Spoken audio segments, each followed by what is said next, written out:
ஆண்டவர் இயேசுவின் நாமத்தில் உங்கள் யாவருக்கும் வாழ்த்துக்கள். கர்த்தர் உங்களை ஆசீர்வதிப்பாராக.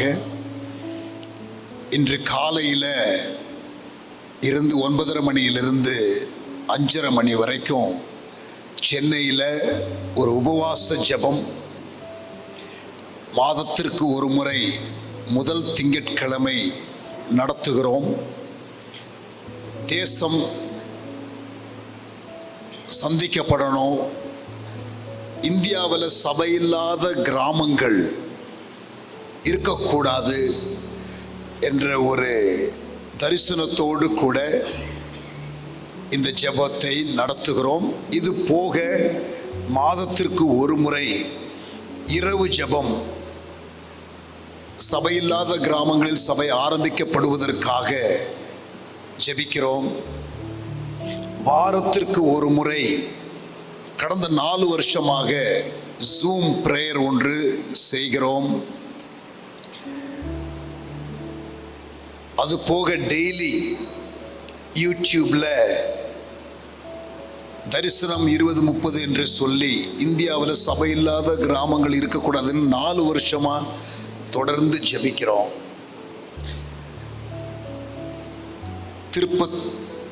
திருப்பத்தூர்னு வருது. திருப்பூர்ல நீங்க இப்படி ஜெபிக்கிறது ரொம்ப சந்தோஷம்.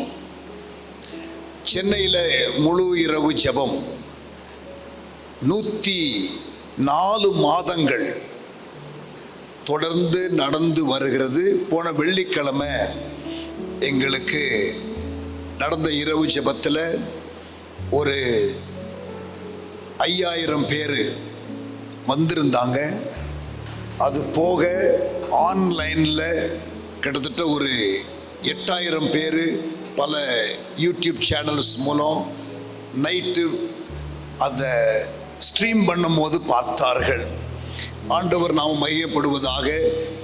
அதில் நாங்கள் அடிக்கடி ஜெபிக்கிற ஒரு ஜெபம், தமிழ்நாட்டில் இருக்கிற 38 டிஸ்ட்ரிக்ட்லேயும் ஐக்கிய இரவு ஜெபம் நடக்கணும்னு நாங்கள் ஜெபிக்கிறோம். இப்போ ஆண்டவருடைய கிருபையினால் 38ல் ஒரு 15க்கும் மேற்பட்ட மாவட்டத்தில் இப்படி ஐக்கிய இரவு ஜெபம் நடக்கிறதற்காக ஆண்டவருக்கு ஸ்தோத்திரம். மேடையில் இருக்கிற எல்லா ஊழியர்களுக்கு நன்றி தெரிவித்துக் கொள்கிறேன். நடத்துகிற சகோதரர்களுக்கு வாழ்த்துதலை தெரிவித்துக் கொள்கிறேன். கரூர்லேருந்து வந்திருக்கிற பாஸ்டருக்காக நன்றி செலுத்துகிறேன். சகோதரிகளுக்காக ஸ்தோத்திரம் செலுத்துகிறேன். வந்திருக்கிற உங்களுக்காக ஆண்டவரை ஸ்தோத்தரிக்கின்றேன். நாம் வாழுகிற காலம் எப்படிப்பட்ட ஒரு காலம் என்பதை முதல்ல வேகமா உங்களுக்கு நான் பைபிள்ல இருந்து இயேசு சொன்னதை வச்சு நான் உங்களுக்கு முதல்ல காட்டுறேன். எடுத்துக்கொள்ளுங்க. மத்தேயு 24 அதிகாரம், மேத்யூ சாப்டர் 24. இது இயேசுவே சொன்ன கடைசி கால அடையாளம்.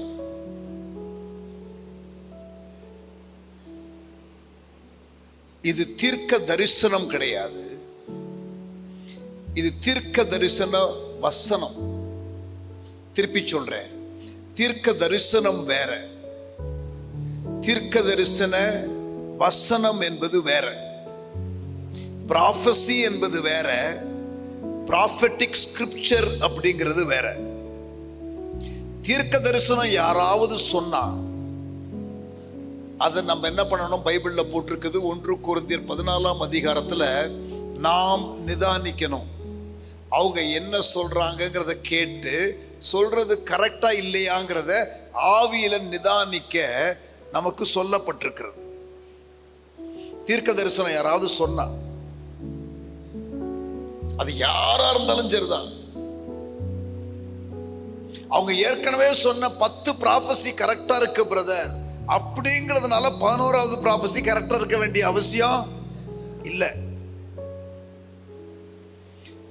தீர்க்க தரிசனம் ஒவ்வொரு முறை யாரும் சொன்னாங்கன்னா அதில் நம்ம ஆவியில நிதானிக்கணும், அவங்க சொன்னது கரெக்டா ஏற்றுக்கொள்றோமா இல்லையான்னு.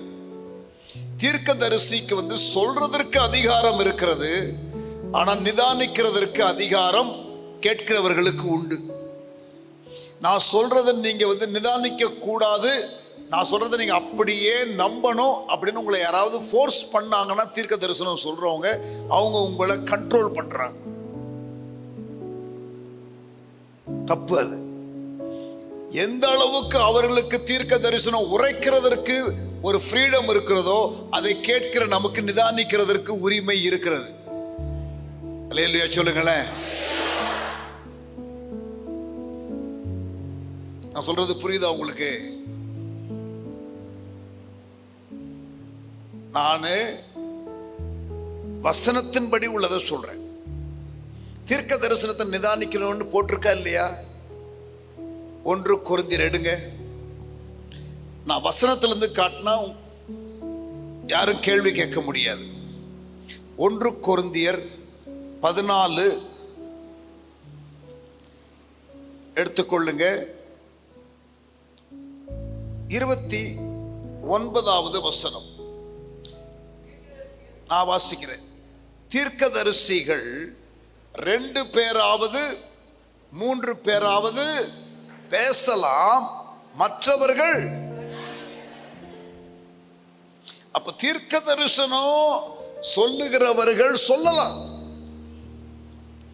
ஆனா நம்ம நிதானிக்கணும் அது கரெக்டா இல்லையான்னு. நிதானிக்க தெரியாதவர்களுக்கு அட்லீஸ்ட் நிதானிக்கிறவர்கள் இடத்துல கேட்கணும், இந்த தீர்க்க தரிசனம் சொன்னாங்களே அப்படின்னு. நான் சொல்றது புரியுதா? ஆமென். ஏன்னா இன்றைக்கு நிறைய டுமில் தீர்க்கதரிசிகள் பெருகிவிட்டார்கள். சொல்றது புரியுதா? ட்ரம்ப் ஆட்சிக்கு வருவார்னு முன்னாலேயே சொன்னாங்க, ட்ரம்ப் வரல. ஒரு இளைய பிரதமர் வருவார்னு சொன்னாங்க, திருப்பி மோடி தான் வந்தார். இப்ப இதை எங்க போய் சொல்ல?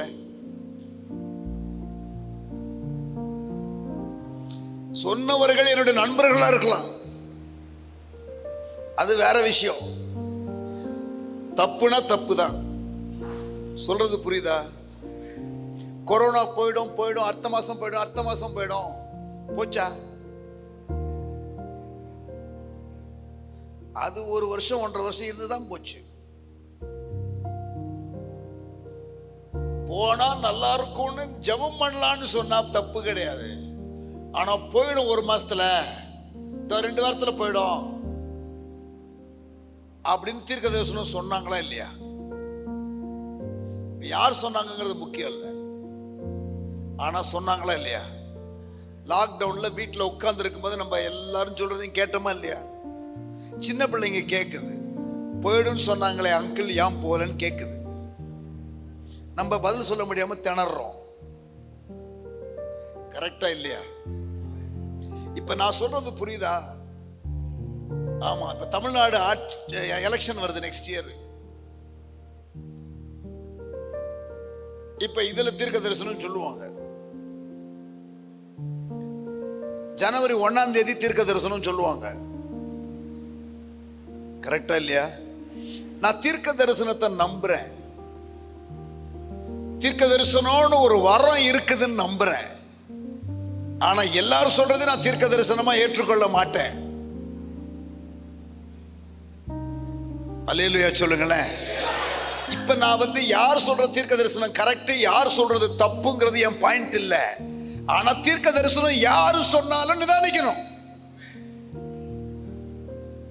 அதான் என் பாயிண்ட். அல்லேலூயா. தீர்க்க தரிசனம் யார் சொன்னாலும் நிதானிக்கணும். பிரசங்கம் பண்ணா யாரு பிரசங்கம் பண்ணாலும் நிதானிக்கணும். சொல்றது புரியுதா? பெரேயா பட்டணத்தில் உள்ள விசுவாசிகள் போட்டிருக்குது அப்போஸ்தலர் 17:11 பிரசங்கம் பண்ணும் பொழுது அதை வாஞ்சையாய் கேட்டார்களாம். நல்லது. இப்ப நான் பிரசங்கம் பண்ணும்போது நீங்க வாஞ்சையாய் கேட்கறது நல்லது. ஆனா நீங்க என்ன பண்ணணும், நான் பேசுறதெல்லாம் எழுதி வச்சுக்கிட்டு போயிட்டு வீட்டில் போயிட்டு காரியம் இப்படி இருக்கிறதா என்று வேத வசனத்தை என்ன பண்ணாங்க? பெரேயா பட்டணத்து விசுவாசிகள் ஆராய்ந்து பார்த்தார்கள். அப்படி ஆராய்ந்து பார்த்ததுனால நற்குணசாலிகளாக இருந்தார்கள்.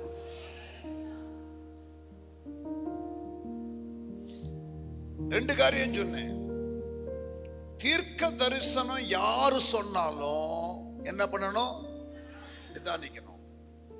பிரசங்கம் யாரு பண்ணாலும் அது வசனத்தின்படி இருக்குதான்னு செக் பண்ணணும். அல்லேலூயா.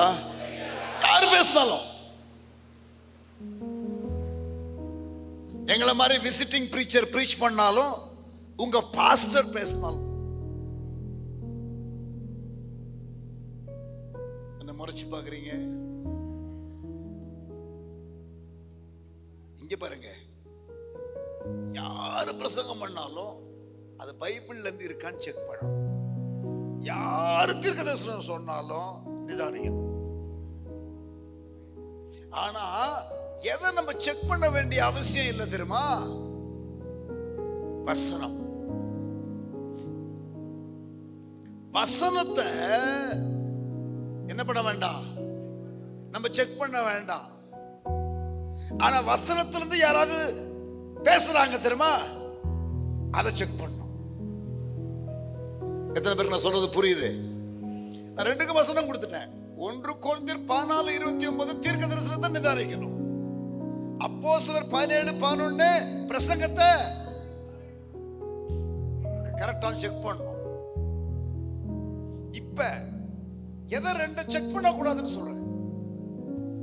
ஒண்ணு, வசனத்தை நீங்க செக் பண்ண வேண்டிய அவசியம் இல்லை. ஏன் தெரியுமா? எடுங்க சங்கீதம்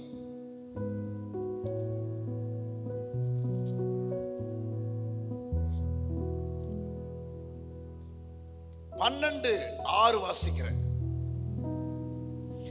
கர்த்தருடைய சொற்கள் மண் குகையிலே 7 தரம் உருக்கி புடமிடப்பட்ட வெள்ளி கொப்பான சுத்த சொற்களாய்.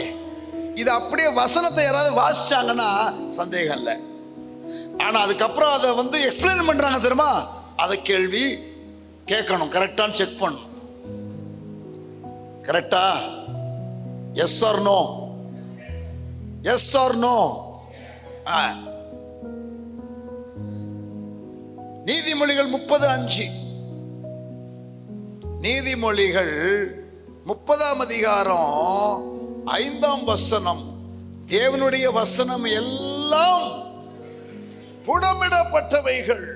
அதை நீங்க செக் பண்ண வேண்டாம். அதெல்லாம் செக் பண்ணி தான் வச்சிருக்காங்க, டெஸ்ட் பண்ணி தான் இருக்கு.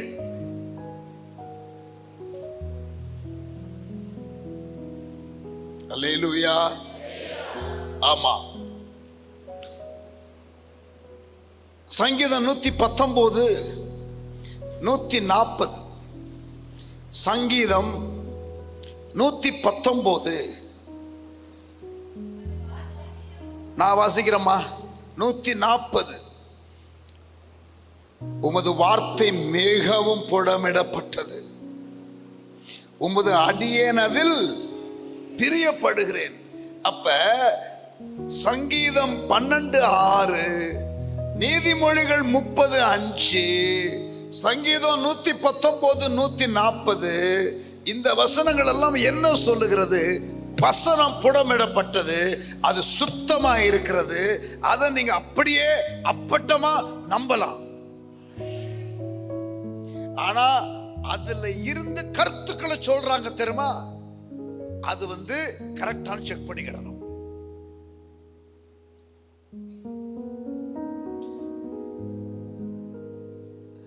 இப்ப தீர்க்க தரிசனம் யாராவது உரைச்சாங்கன்னா நிதானிக்கணும். ஆனா எதை திரும்ப நம்ம செக் பண்ண வேண்டிய அவசியம் இல்லை. தீர்க்க தரிசன வசனம் சொல்லுங்க. தீர்க்க தரிசன வசனம்னா பைபிள்லயே இது நடக்கும்னு சொல்லப்பட்டிருக்கு தெரியுமா, அதை நீங்க செக் பண்ண வேண்டிய அவசியம் இல்லை. அது அப்படியே நடக்கும். ரெண்டு வித்தியாசம். தீர்க்க தரிசனத்திற்கும் தீர்க்க தரிசன வசனத்திற்கும் வித்தியாசம் உண்டு. தீர்க்க தரிசனம் நிதானிக்கப்படணும், தீர்க்க தரிசன வசனம் நிதானிக்கப்பட வேண்டிய அவசியம் இல்லை.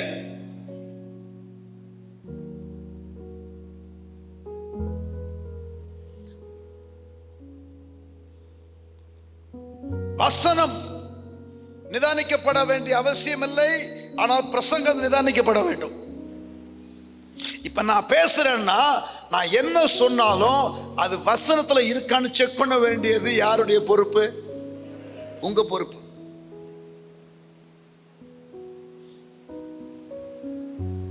ஏன்னா பைபிள் தெரியாதவங்க வஞ்சிக்கப்படுவாங்க, கடைசி காலத்துல வஞ்சிக்கப்படுவாங்க மக்கள்னு பைபிள்ல எச்சரிப்பு இருக்கு.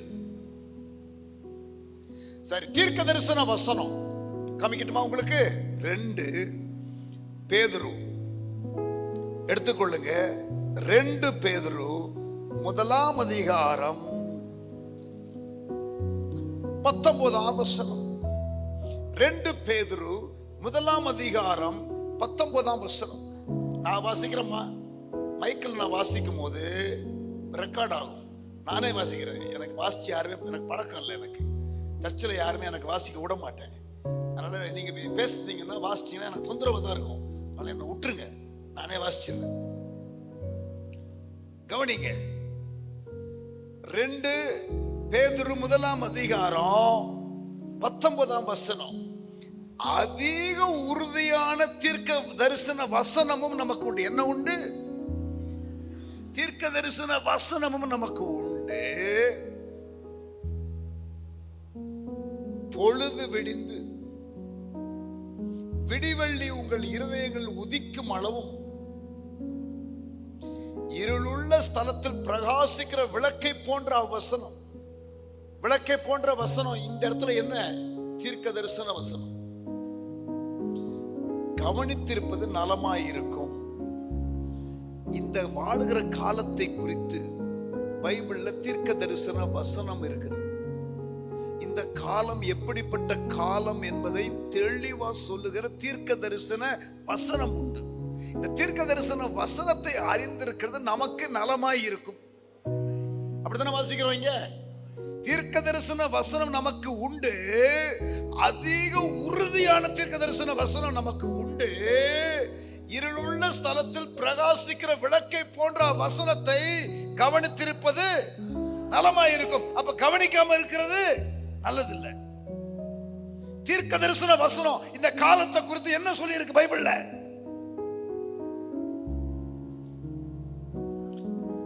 எசேக்கியேல் தீர்க்க தரிசன புஸ்தகம், தானியேல் தீர்க்க தரிசன புஸ்தகம், வெளிப்படுத்தின விசேஷம், இதுல எல்லாம் கடைசி காலத்தை குறித்து நிறைய இருக்கு. அது உங்களுக்கு புரியலன்னா, தானியேல்ல இருக்கிறது புரியல, அதுல ஒரே அந்த காட்சிகளும் இல்ல, அந்த உருவங்களும் இல்லை, தரிசனங்களும் சொப்பனங்களும் சரி புரியல, விட்டுருங்க. வெளிப்படுத்தின விசேஷம் அது ரொம்பவே குழப்பமா இருக்குது, சரி புரிஞ்சுக்கிறேன். எசேக்கியேல் அதுவும் புரியல, விட்டுருங்க. இப்ப இயேசு சிலுவைக்கு போறதுக்கு முன்னால, இயேசு சிலுவைக்கு போறதுக்கு முன்னால ஒரு 2-3 நாளைக்கு முன்னாடி சீஷர்கள் பார்த்து கேட்கிறாங்க,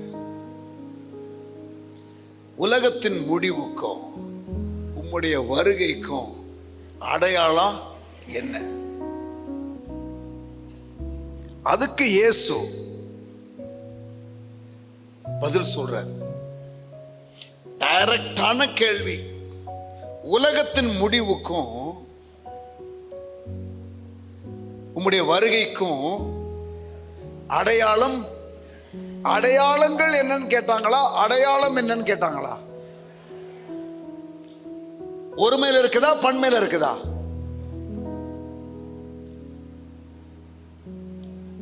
கேள்வி கேட்டேன். ஒருமையில இருக்கா, பன்மையில இருக்கா? ஒருமை. அப்படின்னா அடையாளம் தான் கேட்டாங்க. அவங்க கேட்டது எத்தனை அடையாளம்?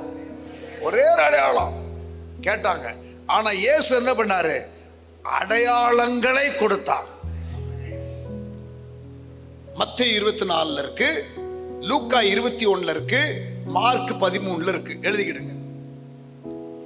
வீட்டில் படிச்சு பாருங்க. லூக்கா 21, மார்க்கு 24, மத்தேயு 24, மார்க் 13. இந்த 3 அதிகாரத்திலையும் இயேசு இவர்கள் கேட்ட கேள்விக்கு பதில் சொல்றாரே அது இருக்கு. இதை யாரு படிச்சாலும் புரியும். இது சொப்பனத்துல, உருவத்துல, மறைமுகமா இல்ல, வெளிப்படையா ஓப்பனா சொல்லியிருக்கிறாரு. இதையாவது நம்ம தெரிஞ்சு வச்சிருக்கணும். மத்தேயு 24 வாங்க. மத்தேயு 24 தீர்க்க தரிசன வசனம், இயேசு சொன்ன வார்த்தை. மத்தேயு 24 3ஆம் வசனத்துல கேள்வி கேட்கிறாங்க. நான் உங்களுக்கு 6 அடையாளங்களை கொடுக்க போகிறேன். 6 அடையாளங்களை உங்களுக்கு கொடுக்க போகிறேன். இயேசு சொன்ன 6 அடையாளங்கள். அதை சொல்லி நான் ஆரம்பிக்கிறேன். என்னுடைய செய்தி, என்னுடைய பகுதிக்கு நான் உள்ள போக விரும்புறேன். ஆனா இது முன்னுரையில உங்களுக்கு ஒரு 6 காரியங்களை சொல்றேன். இயேசு சொன்ன அடையாளம். முதலாவது அடையாளம் என்ன தெரியுமா? 4ஆம் வசனம். இயேசு அவர்களுக்கு பிரதியுத்தரமாக, ஒருவனும் உங்களை வஞ்சியாதபடிக்கு. அப்ப முதல் அடையாளம் என்ன தெரியுமா? வஞ்சகம், ஏமாந்து போறது. உண்மைன்னு நினைச்சு உண்மை இல்லாத காரியங்களை நம்பி ஏமாந்து போறது.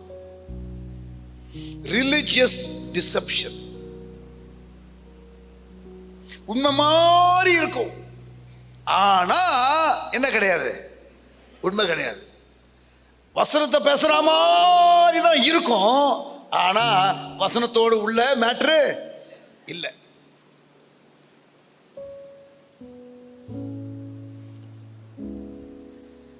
உங்களுக்கு பைபிள் ஃபுல்லா தெரியலன்னா, ஓரளவுக்கு பைபிளுடைய சத்தியம் உங்களுக்கு தெரியலன்னா, இந்த கடைசி காலத்துல நீங்க வஞ்சிக்கப்படுவீங்க.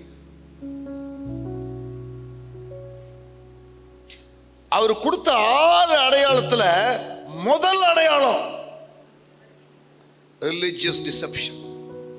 முதல் அடையாளம் மட்டும் இல்ல, இத 4 முறை சொன்னார். 4ஆம் வசனம் வாசிச்சோமா? இப்ப உங்களை வஞ்சியாதபடிக்கு. அப்ப வார்னிங் கொடுக்கிறார் இயேசு.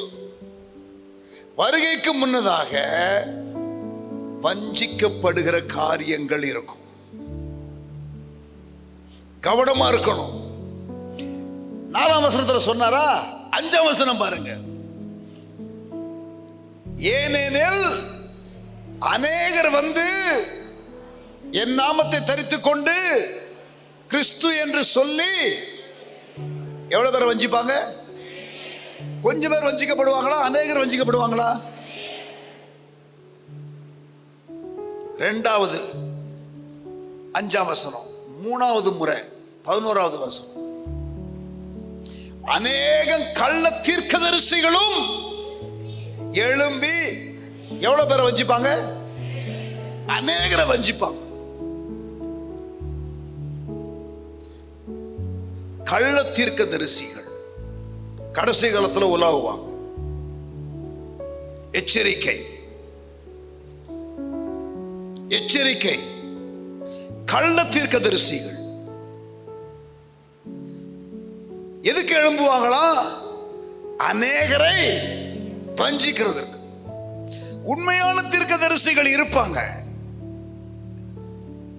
நீங்க யாரு உண்மை தீர்க்கதரிசி, யாரு கள்ள தீர்க்கதரிசி அப்படிங்கறத நிதானிக்க தெரியாம முழிக்க கூடாது. அப்படி முழிச்சீங்கன்னா மாட்டிப்பீங்க, வஞ்சிக்கப்படுவீங்க. இது இயேசு சொன்ன அடையாளம். எச்சரிக்கையா இருங்கள்னு சொன்னார்.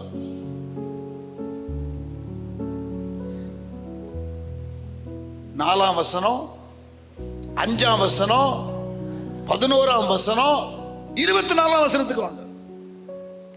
ஏனெனில் கள்ள கிறிஸ்துக்களும் கள்ள தீர்க்க தீர்க்கதரிசிகளும் எழும்பி கூடுமானால் தெரிந்து கொள்ளப்பட்டவர்களையும் வஞ்சிக்கத்தக்க பெரிய அடையாளங்களையும் அற்புதங்களையும்.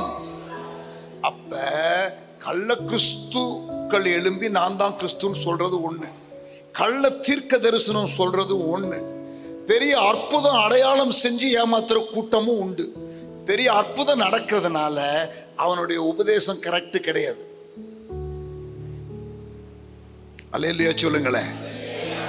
வசனத்துல செக் பண்ணணும்.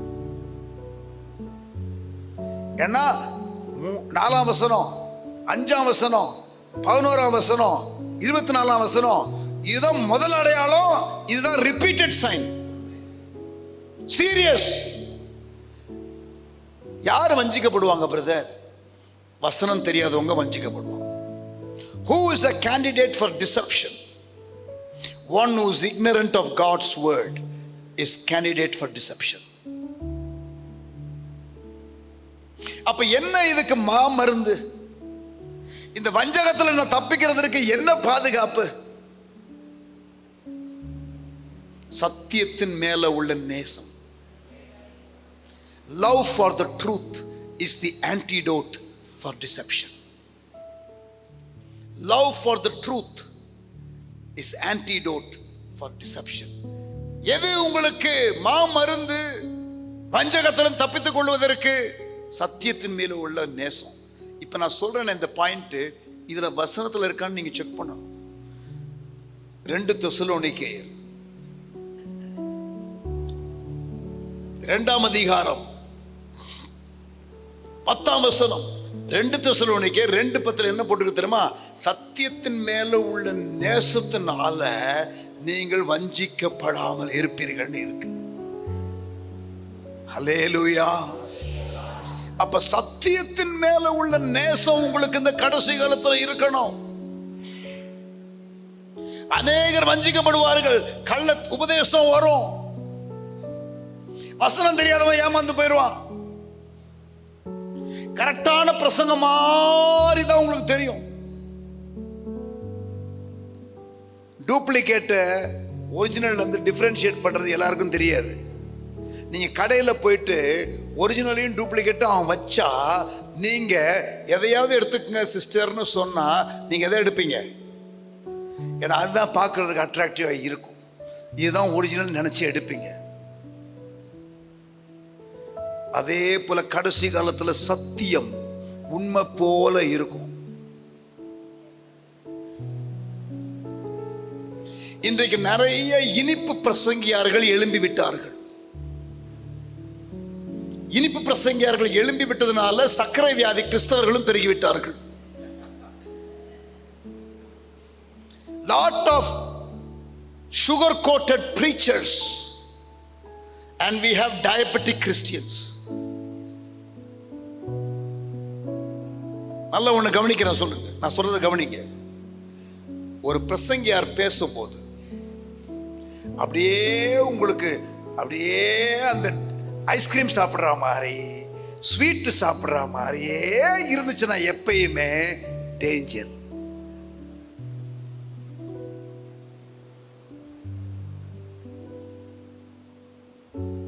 நீங்க இந்த மாதிரி இனிப்பு பிரசங்கியார்களே தேடி தேடி போனீங்கன்னு வச்சுக்கங்களேன், அதுவும் உங்க பிரச்சனை. கடைசி காலத்துல என்ன பண்ணுவாங்களாம்? ஆரோக்கியமான உபதேசத்தை விட்டு மக்கள் என்ன பண்ணுவார்களா? தங்கள் காதுகளுக்கு கேட்க விரும்புகிற பிரசங்கிமார்களை தேடி வைத்துக் கொள்ளுவாங்களாம். இதுக்கெல்லாம் விலகிறான்னு சொல்லிட்டு பவுல் தீமோத்தேயுக்கு சொல்றார். அப்ப எப்படி பிரசங்கம் பண்ணணும் பிரதர்? எப்படிதான் பிரசங்கம் இருக்கணும்? கேட்கறதுக்கு ஆறுதலா இருக்கணும்ல. நாங்களே நொந்து நூலா போய் ஞாயிற்றுக்கிழமை சர்ச்சுக்கு போய் உட்கார்ந்தா அங்க டமால் டுமில்னு சொன்னா நாங்க எங்க போறது? அப்ப யாராவது நல்லா தடவி கொடுக்கிற பிரசங்கம் பண்ண அங்க நாங்க போறோம்.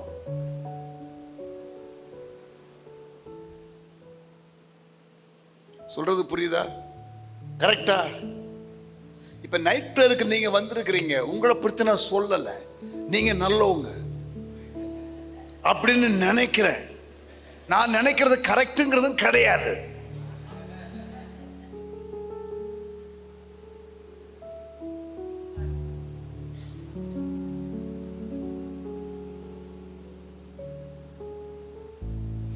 ஒரு பிரசங்கியாரு எப்படி பிரசங்கம் பண்ண நான் சொல்லட்டுமா? பைபிள்ல இருந்து அந்த மாதிரி பிரசங்கியாரு கிட்ட நீங்க இருந்தீங்கன்னா தான் நீங்க உருப்படுவீங்க. எடுங்க 2 தீமோத்தேயு 3ஆம் அதிகாரம்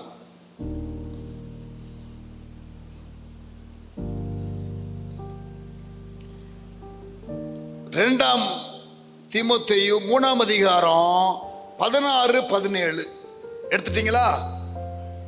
பிரசங்கம் பண்ணும்போது பைபிள் கையில வச்சிருக்கணும். நாங்க சொல்ற வசனம் அதுல இருக்குதான்னு பார்க்கணும். நல்ல கவனிங்க. 2 தீமோத்தேயு 3ஆம் அதிகாரம் 16, 17 நான் வாசிக்கிறேன். வேத வாக்கியங்கள் எல்லாம் சொல்லுங்க பார்க்கலாம். எல்லாம் தேவ ஆவியினால அருளப்பட்டிருக்கிறது. எதுக்கு கொடுக்கப்பட்டிருக்கு? 2 காரியத்துக்காக கொடுக்கப்பட்டிருக்கு. எதுக்காக கொடுக்கப்பட்டிருக்கு? தேவனுடைய மனுஷன் தேறினவனாக. வேத வசனங்கள் எல்லாம் தேவ ஆவியினால அருளப்பட்டிருக்கிறது. எதற்காக? 2 காரியத்திற்காக. வேத வசனம் எதுக்காக கொடுக்கப்பட்டிருக்கு? 2 காரியத்திற்காக. 1, தேவனுடைய மனுஷன் தேறினவனாக. அப்ப நீங்க கிறிஸ்துவுக்குள்ள வளரணும்னா என்ன தேவை? உங்களுக்கு வசனம் தேவை. நீங்க தேறினவன் ஆவதற்கு என்ன தேவை? வசனம் தேவை. 2வது என்னன்னா, எந்த நற்கிரியும் செய்ய தகுதி உள்ளவனாக இருக்கும்படி. 1, நீங்க தேவனுடைய சாயல்ல மாறுவதற்கு, கிறிஸ்துவின் சாயல்ல உடையவர்களாக மாறுவதற்கு, குணத்துல மாறுவதற்கு, மறுரூபம் ஆவதற்கு உங்களுக்கு வசனம் தேவை. 2வது, உங்களுக்காக ஆண்டவர் வச்சிருக்கிற திட்டம் இருக்கே, அதை நீங்க செய்வதற்கு உங்களுக்கு வசனம் தேவை. 2 காரியம். கரெக்டா? அப்ப இந்த 2 காரியத்தை உங்களுக்கு உண்டாக்குவதற்கு அடுத்த வசனம் 17ஆம் வசனம் என்ன பண்ணணும்? இந்த வசனத்தை நாங்க என்ன பண்ணணும்? பிரசங்கியாரா இருக்கிற நாங்க 4 காரியம் போட்டிருக்கு. இந்த 2 காரியத்தை அச்சீவ் பண்றதுக்கு இந்த 4 காரியத்தை நாங்க செய்யணும். கவனிச்சிங்களா? 17ஆம் வசனத்துல நம்பர் 1 எதுக்கு அது கொடுக்கப்பட்டிருக்குது? உபதேசத்திற்கு. 2வது எதுக்கு கொடுக்கப்பட்டிருக்கு? 3வது எதுக்கு கொடுக்கப்பட்டிருக்கு? சீர்திருத்தலுக்கு. 4வது வசனம் எதுக்கு கொடுக்கப்பட்டிருக்கு தெரியுமா? உபதேசத்துக்கு. 2வது கடிந்து கொள்ளுதலுக்கு. 3வது சீர்தூக்குதலுக்கு. 4வது நீதியை படிப்பிக்குதலுக்கு. இங்க கவனிங்க, என்ன பாருங்க. பைபிள் உபதேசத்துக்கு கொடுக்கப்பட்டிருக்கு. அப்படின்னா இதுதான்டா ஸ்டாண்டர்டு, இதுதான்மா ஸ்டாண்டர்டு, இதுதான் தேவன் வச்சிருக்கிற ஒரு அளவுகோல். இந்த லெவலுக்கு நீ வளர்ந்து வரணும் அப்படின்னு பைபிள்ல இருந்து ஸ்டாண்டர்ட உபதேசத்தை சொல்லணும். புரியுதா? அந்த அந்த ஸ்டாண்டர்ட்ல அவன் இல்லாம விழுந்துட்டான்னு வைங்க, அடுத்து என்ன பண்ணணும்? 2வது என்னது?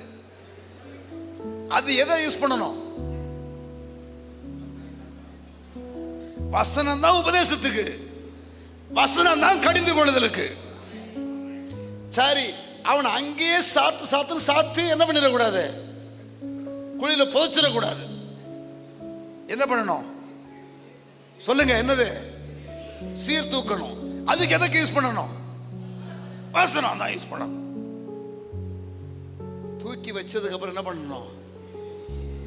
அதுக்கப்புறம் திருப்பி டேய் சொன்ன உபதேசத்தை மறந்து தொலைச்சிருந்தீங்கன்னா திருப்பி நீதி என்ன பண்ணணும்? இங்க பாருங்க, இதுதான் ஸ்டாண்டர்ட்னு சொல்லணும். விழுந்து போயிட்டான்னா இந்த வசனத்தை வச்சு அவன் என்ன பண்ணணும்? கண்டிக்கணும். அப்புறம் அவன் என்ன பண்ண விட்டுறக்கூடாது, சீர்தூக்கணும். எதை யூஸ் பண்ணணும்? வசனம். அதுக்கப்புறம் என்ன சொல்லணும்? இதாண்டா ஸ்டாண்டர்ட்னு மறுபடியும் சொல்லணும். இதுக்கு தான் வசனம் கொடுக்கப்பட்டிருக்கு. இப்ப ஒரு பிரசங்கி யாரு இந்த 4 வகையான பிரசங்கமும் பண்ணலனா அவரு உங்களை தேறினவன ஆக்க முடியாது. அவர் உங்களை தேவன் நோக்கத்தில் கொண்டு போய் உங்களை நிறுத்த முடியாது. நான் என் பைபிள்ல இருந்து சொல்றேன். அதனாலதான் சொல்றேன், வெறும் இனிப்பு பிரசங்கியார்கள் செய்தியை கேட்டீங்கன்னா சக்கரை வியாதியில செத்தே போயிருவீங்க. ஆவிக்குரிய சக்கரை வியாதி சொல்றேன். இன்றைக்கு இனிப்பு பிரசங்கியார்கள் நிறைய பெருகிட்டாங்க. அவங்க கேட்கும் போதே ஆறுதலா இருக்கு பிரதர். அங்கேயே போறது, அந்த செய்தியே கேட்கிறது. வளர மாட்டீங்க சிஸ்டர். உங்களுக்கு ஆறுதலா இருக்கும். ஐஸ்கிரீம் நல்லா இருக்குன்னு சொல்லி காலையிலையும் ஐஸ்கிரீம், மத்தியானமும் ஐஸ்கிரீம், நைட்டும் ஐஸ்கிரீம். என்ன ஒருத்தர் கூப்பிட வந்தார், ஈரோடு இது கோயம்புத்தூர்ல இருந்து. இப்ப கார்ல வரும்போது அவரு வந்து இனிப்பு மிட்டாய் சப்ளை பண்றவர். அவர் வியாபாரம் நல்லா இருக்கட்டும், ஆனா அதையே வாங்கி சாப்பிட்டா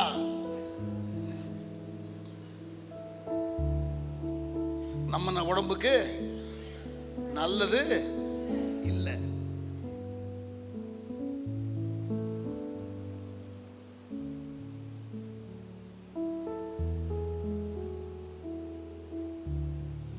என்ன மாதிரி பிரசங்கி யாருங்கெல்லாம் இருக்கிறாங்களே, எப்ப பார்த்தாலும் என்ன பண்றது, நாங்க வெட்டு ஒண்ணு, ஆமா இப்படி பேசுறது. இப்படியே நாங்க பேசிக்கிட்டு இருந்தாலும் கஷ்டம். எப்பயாவது கொஞ்சம் ஐஸ்கிரீம் சாப்பிட்டுக்கிட்டு நல்லது. என்ன சொல்றீங்க? ஆமா, நல்ல காரசாரமா சாப்பிட்டதுக்கு அப்புறம் கொஞ்சம் தயிர் சாதம். ஆமா,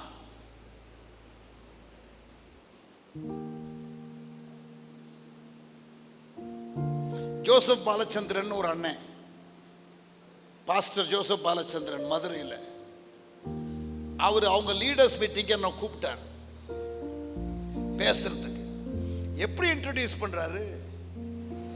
நாங்கள்லாம் மெதுவடை, இவரு காரவடை.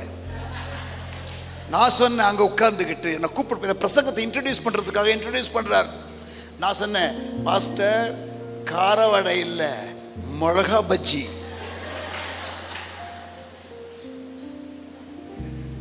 நான் அதை சொல்ல வேண்டான்னு தான் கொஞ்சம் சாஃப்டா சொன்னேன். நீங்க சொல்றது கரெக்ட்ன்ட்டார்.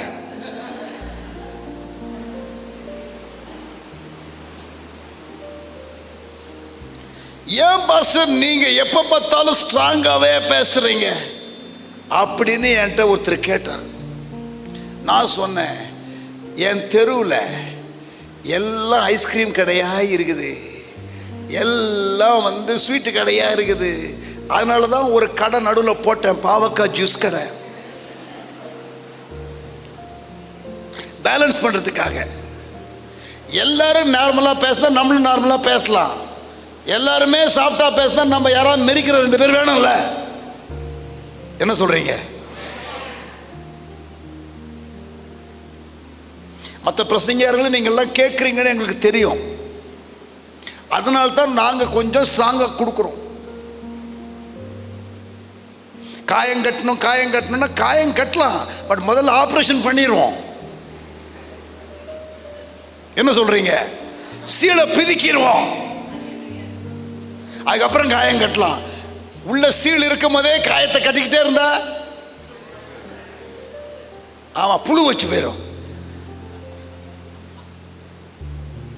அதுக்கு தான் பிதிக்கி எடுக்கிறது. ஐயோ அம்மானு கத்துவான், கதறுவான். ஆமா, புத்தூர் கட்டு போட்டுறது. அல்லேலூயா சொல்லுங்களேன்.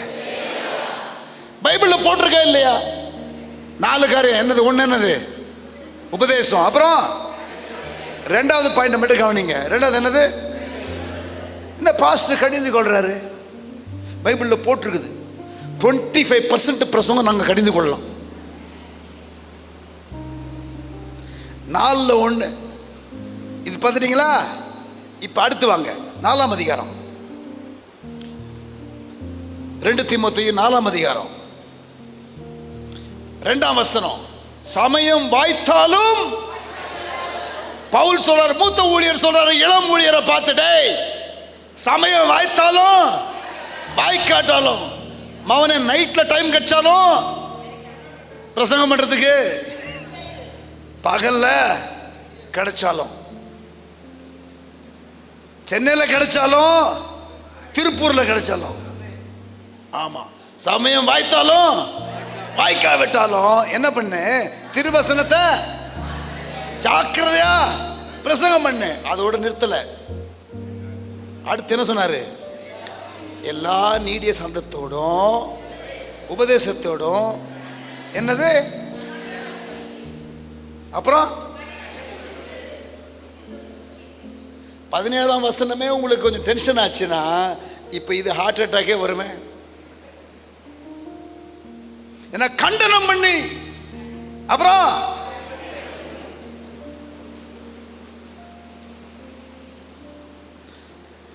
இப்படிதான் பிரசங்கம் பண்ணணும்னு எங்களுக்கு சொல்லி கொடுத்துருக்காரு ஆண்டவர். அதனால எங்க மேல கோச்சிக்காதீங்க. நாங்க என்ன பண்ணுவோம்? அவர் சொன்னதானே செய்வோம். அல்லேலூயா. வெறும் இனிப்பு பிரசங்கியாரை மட்டும் யாராவது தேடி போகிறவங்களாம் இங்க இருந்தீங்கன்னு வச்சுக்கங்களேன், மனம் திரும்புங்க. அல்லேலூயா. எல்லா வகையான பிரசங்கத்தையும் கேட்டால் தான் நீங்க வளருவீங்க.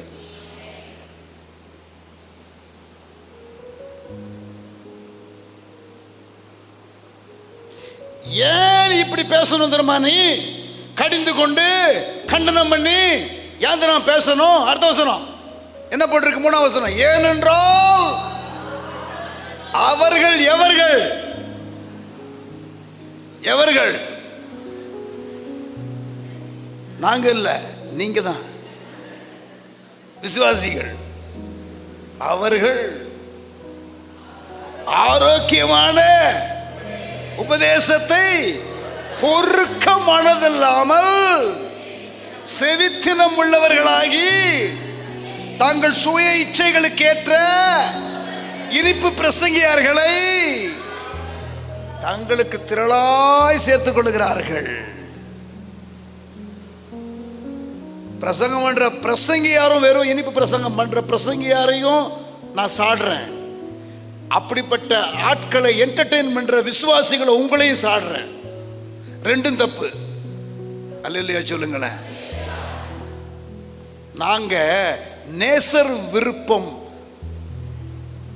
செய்தியை தான் நாங்க கொடுக்கணும். நேயர் விருப்ப செய்தியை நாங்க கொடுக்க கூடாது. நாங்கள் நேசர் விருப்ப செய்தியை தான் கொடுக்கணும். நேயர் விருப்ப செய்தியை கொடுக்க வேண்டிய அவசியம் இல்லை. நேயர் விருப்ப செய்திகளை கொடுத்தால் நிறைய வியூஸ் வரும் யூடியூப்ல. நேசர் விருப்ப செய்தியை கொடுத்தீங்கன்னா வியூஸ் கம்மியா இருக்கும். வியூஸை இன்க்ரீஸ் பண்றதுக்காக ஃப்ளேவர் எல்லாம் சேர்க்க கூடாது. வஞ்சகம். இயேசு சொன்ன அடையாளம், வஞ்சிக்கப்படாமல் எச்சரிக்கையாயிருங்கள். அநேகர் வஞ்சிக்கப்படுவார்கள். கள்ள கிறிஸ்துக்கள், கள்ள தீர்க்க தரிசனங்கள், அடையாளங்கள், அற்புதங்கள் இதெல்லாம் செஞ்சு உங்களை வஞ்சிப்பார்கள். பைபிள்ல இருந்து பேசுறாங்களான்னு கவனிச்சிருங்க. அல்லேலூயா. ஆமா. இரண்டாவது, முதலாவது ரிலிஜியஸ் டிசெப்ஷன், இரண்டாவது பொலிட்டிக்கல் கான்ஃப்ளிக்ட். தேசங்களுக்கு இடையே, ராஜ்யங்களுக்கு இடையே கலவரம். அதுதான் என்ன வருது, யுத்தங்களையும் யுத்தங்களின் செய்திகளையும். ஆமா, ராஜ்யங்களுக்கு விரோதமா ராஜ்யம். யுக்ரைனுக்கு எதிரா ரஷ்யா, ஈரான் இஸ்ரேலுக்கு இடையில யுத்தம், இந்தியா பாகிஸ்தான் யுத்தம் ஒருவேளை பெரிதாக போயிருக்க வாய்ப்பு உண்டு.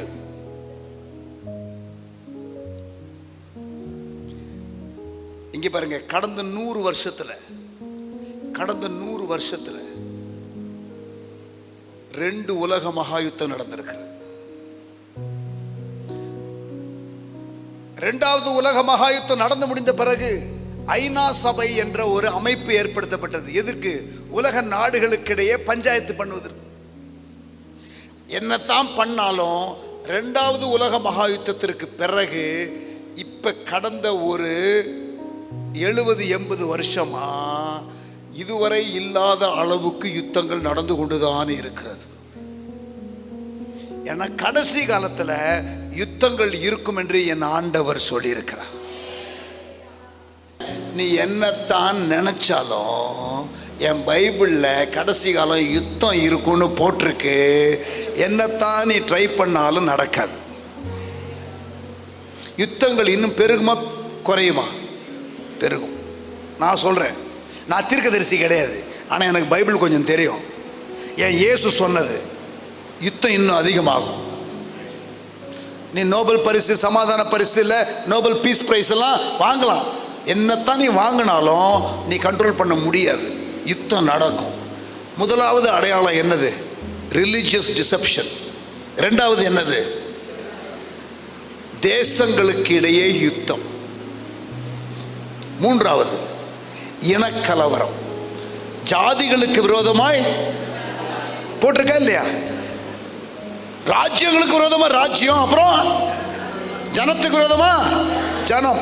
அப்ப இனக்கலவரம், ethnic conflict, religious deception, political conflict, ethnic conflict நடக்குதா இல்லையா?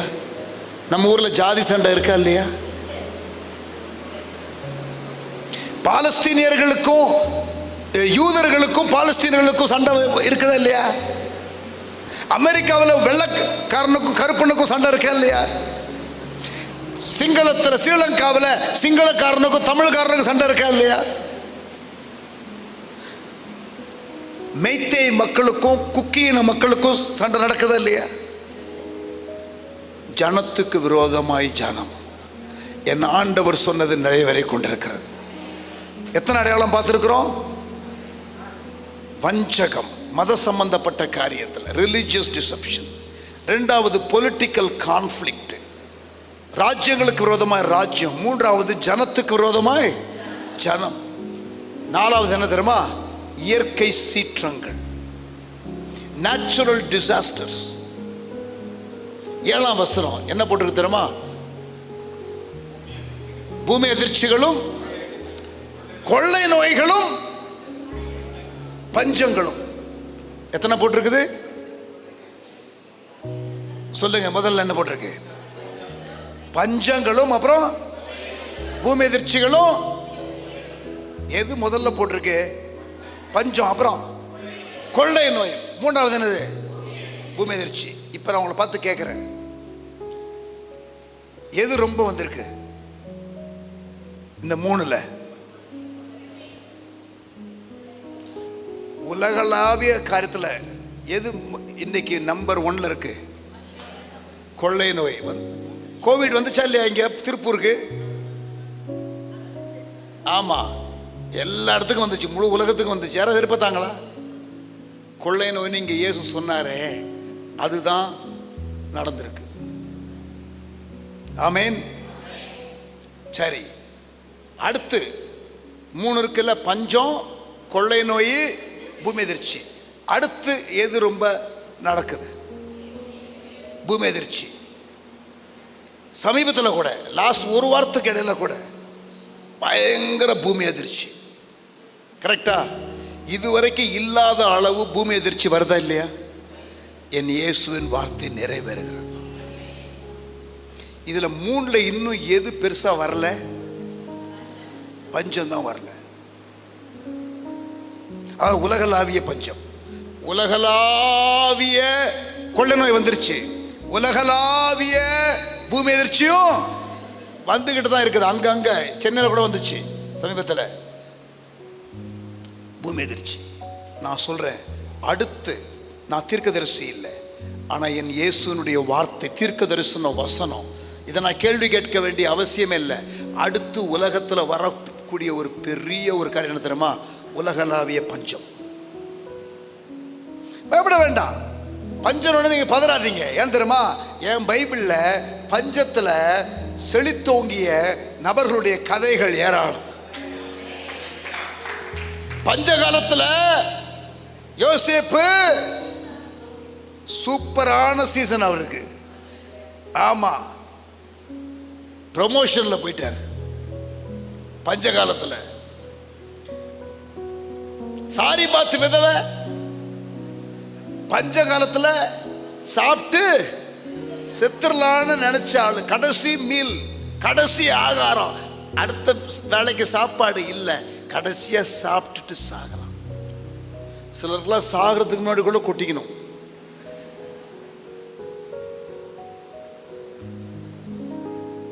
சாப்பிட்டு சாகலாம். ஆனா தீர்க்கதரிசி வந்து சொல்றாரு, சாப்பிட்டு சாகாதம்மா, கொடுத்துட்டு வாழுமா.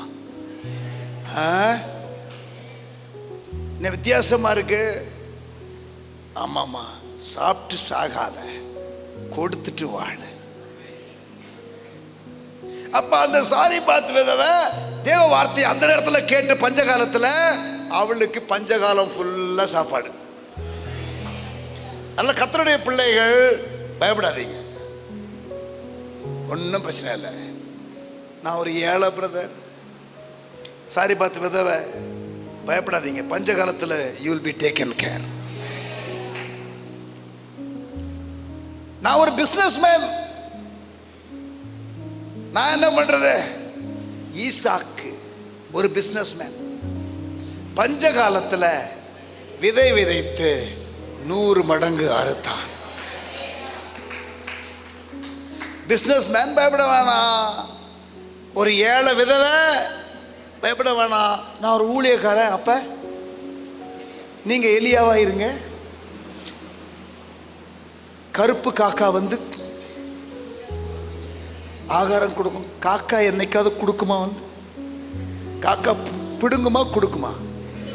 ஆமா, பிடுங்குற காக்கா வந்து கொடுக்கும். நீங்க எலியாவா இருந்தா, நீங்க சாரிபாத் விதவையா இருந்தா உங்களுக்கு அற்புதம் நடக்கும்.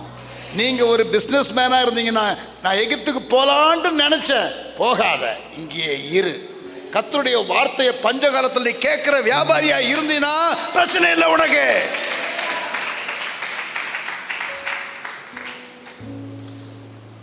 நான் ஊழியக்காரனும் இல்லை, நான் ஒரு ஏழையும் இல்லை, நான் ஒரு பிஸ்னஸ் மேனும் இல்லை. நான் ஒரு யோசேப்பு.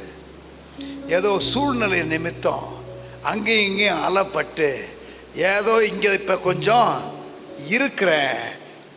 இங்கேயும் என்ன சரியாக ட்ரீட் பண்ணலை, என்ன குற்றப்படுத்தி ஜெயிலில் போட்டாங்க அப்படின்னு இருக்கிற ஆளாக இருந்தாலும் நீ பயப்பட வேணாம். பஞ்சகாலம்தான் உனக்கு உயர்வின் காலம். அப்போ உலகளாவிய பஞ்சம் ஒன்று வரும். ஆனால் கர்த்தருடைய பிள்ளைகள் நீங்கள் நானும் பயப்பட வேண்டிய அவசியம் இல்லை. ஒரு வசனம் ஞாபகம் வருது, அதை காட்ட விரும்புகிறேன். கர்த்தர் நித்தமும் உன்னை நடத்தி, என்னது, மகா வறட்சியான காலங்களில், அப்படின்னா பஞ்ச காலத்தில் என்ன போட்டிருக்குது? உன் ஆத்துமாவை திருப்தியாக்கி உன் எலும்புகளை நினமுள்ளதாக்குவார். நீ நீர்ப்பாய்ச்சலான தோட்டத்தை போலவும் வற்றாத நீரூற்றை போலவும் இருப்பாய். வறட்சியான காலத்துல வற்றாத நீரூற்று. ஏன் பயப்படுறீங்க? நீதிமான் அப்பத்திற்காக இறைந்து திரிந்தது இல்லை. சிங்கக்குட்டிகள் தாழ்ச்சி அடைந்து பட்டினியா இருக்கும். கர்த்தரை தேடுகிறவர்களுக்கோ. அப்ப இந்த கடைசி கால அடையாளம் உலகத்துல உள்ளவங்க திணறுவாங்க, ஆனா நீங்க செழிப்பீங்க. ஆனா நீங்க எலியா மாதிரி இருக்கணும், சாரிபாத் விதவை மாதிரி இருக்கணும், ஈசாக்க மாதிரி இருக்கணும், யோசேப்ப மாதிரி இருக்கணும். அப்ப எப்படி இருக்கணும்னு பைபிள்ல போட்டிருக்குல்ல. அப்ப அந்த மாதிரி இருந்தால், பஞ்ச காலத்துல நீங்க ஆயத்தமாக இருந்தால் பயப்பட வேண்டிய அவசியம் இல்லை. அல்லேலூயா. எத்தனை அடையாளம் பார்த்திருக்கிறோம்? 4. முதல்ல என்னது? மத சம்பந்தப்பட்ட காரியத்துல வஞ்சகம். இரண்டாவது என்னது? ராஜ்யங்களுக்கு விரோதமா ராஜ்யம், யுத்தங்கள்.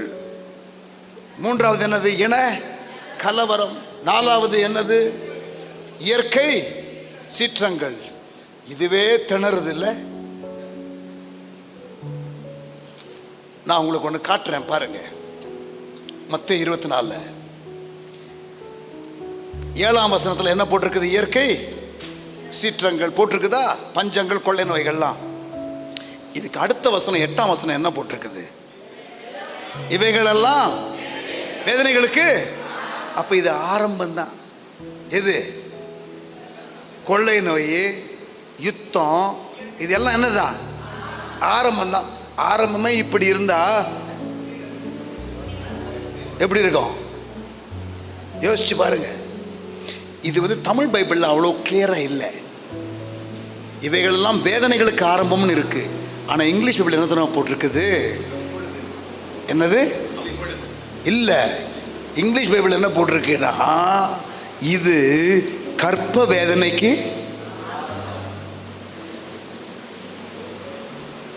This is the beginning of birth pangs அப்படின்னு இங்கிலீஷ் பைபிள் போட்டிருக்கு. மூல பாஷையில் அப்படித்தான் போட்டிருக்குது. இப்போ கவனிங்க, தாய்மார்கள்லாம் கேட்குறேன், பிள்ளை பிறக்கிறதுக்கு முன்னாடி வலி வருமா? எத்தனை மாசத்துக்கு முன்னாடி வலி வரும்? முதல் வலி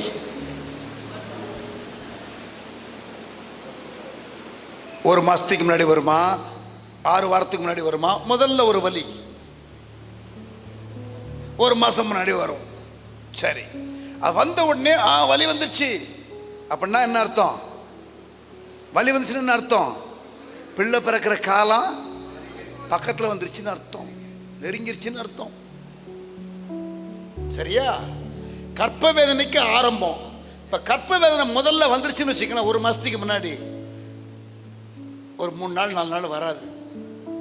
அப்புறம் திருப்பி ஒரு நாள் வரும். ஓஹோ, ஓகே, திருப்பி வந்துருச்சு.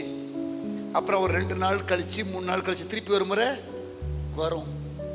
நான் சொல்றது கரெக்டானு சொல்லுங்க சகோதரிகள். அதுக்கப்புறம் என்ன பண்ண தெரியுமா? 2 நாளைக்கு ஒரு முறை வரும். அப்புறம் டெய்லி வரும். அப்புறம் காலையில வரும், மத்தியானம் வரும். இங்க பாருங்க, கற்ப வேதனை ஆரம்பிச்ச பிறகு பிள்ளை பிறக்கிற வரைக்கும் வலி கூடுமா குறையுமா? 1. 2வது, அந்த வலியின் அந்த தோற்றம் அடிக்கடி வருகிறது. டெலிவரிக்கு முன்னால பெருகுமா பெருகாதா?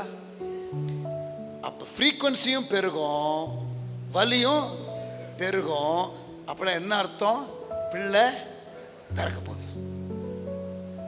ஆண்டவர் வரப்போகிறதற்கு அடையாளமா ஆண்டவர் சொல்லும் பொழுது அந்த ஆண் மகன், ஹல்லேலூயா, பிதாவின் ஒரே பேரான அந்த குமாரன் 2வது முறை வரப்போறார் தெரியுமா? அந்த உலகத்தில் அவர் வர்றதுக்கு முன்னாடி ஒரு பெரிய ஒரு வலி இந்த பூமியில இருக்கும். அதனால நான் சொல்றேன், இங்கே பாருங்க, தீர்க்க தரிசனமா, கொள்ளை நோய் போயிடுச்சு, ஆனா ஒரேடியா போயிடுச்சுன்னு நினைக்காதீங்க. இதை விட பெருசு வர வாய்ப்பு இருக்கு. நான் தீர்க்கதரிசி இல்லை, ஆனா இப்ப நான் அடிச்சு சொல்றேன். அது சைனா பண்ணி அனுப்புறானோ, ஜப்பான் பண்ணி அனுப்புறானோ, அது சயின்ஸ் ஏதாவது கோளாறோ, எனக்கு பிரச்சனை கிடையாது எவன் அனுப்புறான்னு. ஆனா வர்றது மட்டும் நிச்சயம். ஏன்னா என் இயேசு சொல்லியிருக்கிறார். போயிடுச்சுன்னு நினைக்காதீங்க. பூமி எதிர்ச்சி கூடுமா, இனிமேல் குறையுமா? கூடும். பஞ்சம் வருமா? வரும். அப்ப இதுக்கெல்லாம் ரெடி ஆகுங்க பிரதர். தீர்க்க தரிசன வசனத்தை அறிஞ்சிருக்கணும், அது நமக்கு நலமா இருக்கும். 2 பேதுரு 1:19. தீர்க்க தரிசன வசனத்தை அறியாமல் இருந்தால் அது இருள் இருக்கிற மாதிரி இருக்கும், தடவிட்டு இருக்க மாதிரி இருக்கும். என்ன திடீர்னு இது நடக்குது, என்ன திடீர்னு அது நடக்குது, இருள் இருக்கிறீங்க. தீர்க்க தரிசன வசனம் தெரிந்திருந்தா இதெல்லாம் நடக்க வேண்டிய மேட்ரு. அல்லேலூயா. இது அறியாமல் இருக்கக்கூடாது சபை. எத்தனை சொல்லியிருக்கேன்? 5வது வேணுமா? 9ஆம் வசனம். யாருக்காவது உங்களுக்கு வாக்குத்தத்தம் வேணும்னா பேனா எடுத்துக்கங்க. 9ஆம் வசனம். 3 வாக்குத்தத்தம் கொடுக்கிறேன். அப்பொழுது உங்களை உபத்திரவங்களுக்கு ஒப்பு கொடுத்து உங்களை கொலை செய்வார்கள், என் நாமத்து நிமித்தம் நீங்கள் சகல ஜனங்களாலும் பகைக்கப்படுவீர்கள். 3 வாக்குத்தத்தம்: உபத்திரவம், கொலை, பகை. இதெல்லாம் அண்டர்லைன் பண்ண மாட்டீங்களே? என்ன அண்டர்லைன் பண்ணா வந்துடும். நான் சொல்றேன், நீ அண்டர்லைன் பண்ணாலும் வரும், பண்ணாட்டியும் வரும். ஏன்னா என் ஆண்டு சொல்லியிருக்கிறேன். இங்கே பாருங்க, அடுத்து பெரிய பிரச்சனை என்ன தெரியுமா? அடுத்து பெரிய பிரச்சனை என்ன தெரியுமா உலகத்தில்? ஒன்று பஞ்சம், இன்னொன்று என்ன தெரியுமா? உபத்திரவம். உபத்திரவம் ஆண்டு சொல்லியிருக்கிறாருங்க, இன்க்ரீஸ் ஆகும். ஆன்டி கன்வர்ஷன்லாம் வந்தாலும் ஆன்டி கன்வர்ஷன் நடக்கும். புரியல உங்களுக்கு? பரவாயில்ல. ஆன்டி கன்வர்ஷன் இருந்தாலும் ஆன்டி கன்வர்ஷன் நடக்கும். புரியல? பரவாயில்ல. ஆன்டினா தெரியும்ல, அங்கிள் ஆன்டி. இது ஆன்டி கன்வர்ஷன் பண்ணாலும் ஆன்டி கன்வர்ஷன் நடந்துகிட்டே இருக்கணும்.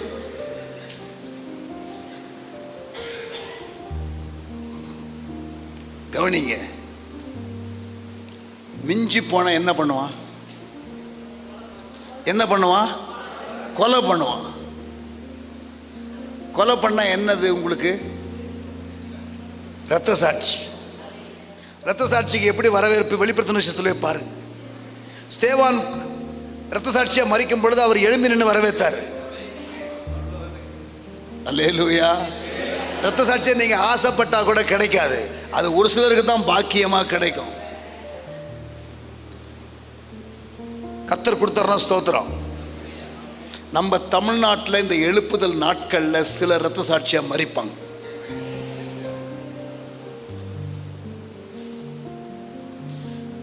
இந்த மாவட்டத்தில் எதிர்ப்புகள் அதிகம் எனக்கு தெரியும். ஒருவேளை இந்த மாவட்டத்திலேயே இரத்த சாட்சிகள் வந்தாலும் வரலாம். பாக்கியம். உயிர் கொடுத்த இயேசுக்காக உயிர் கொடுக்கிறது எவ்வளவு பெரிய பாக்கியம். இன்னைக்கு காலில் பாடணும், உறக்கம் தெளிவோம், உற்சாகம் கொள்வோம், உலகத்தின் இறுதி வரை கல்வாரி தோனிதான் மழை மாறி பொழியும் நாள் வரை உழைத்திடுவோம். அச்சம் தவிர்ப்போம், தைரியம் கொள்வோம், சரித்திரம் சாட்சி கூறும். இரத்த சாட்சியாய் நம்மிடை தோன்றி நாதனுக்காய் மடிவோம். இன்னைக்கு காலைல பாடணும். இன்னைக்கு அந்த மாதிரி பாட்டெல்லாம் எழுத மாட்டேங்கிறாங்க. அல்லேலூயா சொல்லுங்களேன். இரத்த சாட்சி. இங்க என்ன போட்டிருக்குது? கொலை செய்தாலும் செய்வார்கள்னு போட்டிருக்கா? என் நாமத்து நிமித்தம் சகல ஜனங்களாலும் போட்டிருக்கா? இங்க பாருங்க, உலகளாவிய உபத்திரவம். கிறிஸ்தவ நாடுன்னு சொல்ற நாட்டில் கூட பைபிள் படிக்க கூடாதுன்னு சொல்றானுங்க. அமெரிக்காவில் ஸ்கூல்ல பைபிள் வைக்க கூடாதுன்னு, கிளாஸ்ல வைக்க கூடாதுன்னு சொல்லி கிறிஸ்தவ முறைப்படி ஆரம்பிக்கப்பட்ட கண்ட்ரியில ஜோ பைடன் பண்ணாரு. உலகத்தில் பல நாடுகள் அப்படி இருக்கு. உலகளாவிய உபத்திரவம் ஒன்று வரும். இயேசு ஊழியம் செய்யும் போது சாதகமான கவர்மெண்ட் இருந்துச்சா? பிறந்த ஆண் பிள்ளைகளை போட்டு தள்ளுற கவர்மெண்ட். என் குமாரனாகிய இயேசு பூமியில பிறக்க போறாரு, அந்த ஏரோதை நான் தூக்குகிறேன்னு என் ஆண்டவர் தூக்க முடியுமா முடியாதா? ஆனா தூக்குனாரா? சொந்த குமாரனாகிய இயேசு பூமியில பிறக்கும் பொழுதே சின்ன பிள்ளைங்களை போட்டு கொலை பண்ற ஒரு ராஜா இருக்கும் பொழுது அவனை விட்டு வச்சிருக்கிறாரு. கரெக்டா? அப்போஸ்தலர்கள்லாம் ஊழியம் செய்யும் பொழுது, பவுல்லாம் ஊழியம் செய்யும் போது சாதகமான கவர்மெண்ட் இருந்துச்சா? நீங்க வேணா ஆசைப்பட்டு வேணா ஜெபம் பண்ணிக்கங்க. புரியுதா? ஆசைப்படுறத ஜெபம் பண்ணலாமா பண்ணக்கூடாதா? பண்ணலாம். ஏன்னா தேவகுமாரனாகிய இயேசுவே என்ன பண்ணாரு? கூடுமானாலும் இந்த பாத்திரம் என்னை விட்டு எடுபடட்டும்னு ஜெபம் பண்ணாரு. சொந்த குமாரனாகிய இயேசு ஆசைப்பட்ட ஜெபத்தையே பிதா கேட்கல, ஆனா ஜெபம் பண்ணாரு. ஆனா கொஞ்ச நேரத்தில் என்ன சொல்லிட்டாரு? ஆகிலும் என் சித்தம் அல்ல உம் சித்தம். நீ ஆசைப்படுறத ஜெபம் பண்ணு. யாரு வேணான்னது? மீட்டிங் டிஸ்ட்ரிக்டா வச்சு ஜெபம் பண்ணு. ஆனா முடியும் போது ஒன்னு சொல்லிரு, ஆகிலும் என் சித்தம் அல்ல. ஆனா பிதாவின் சித்தம் என்ன? சிலுவைக்கு போ. இயேசு அப்படித்தானே சொல்றாரு பிதா.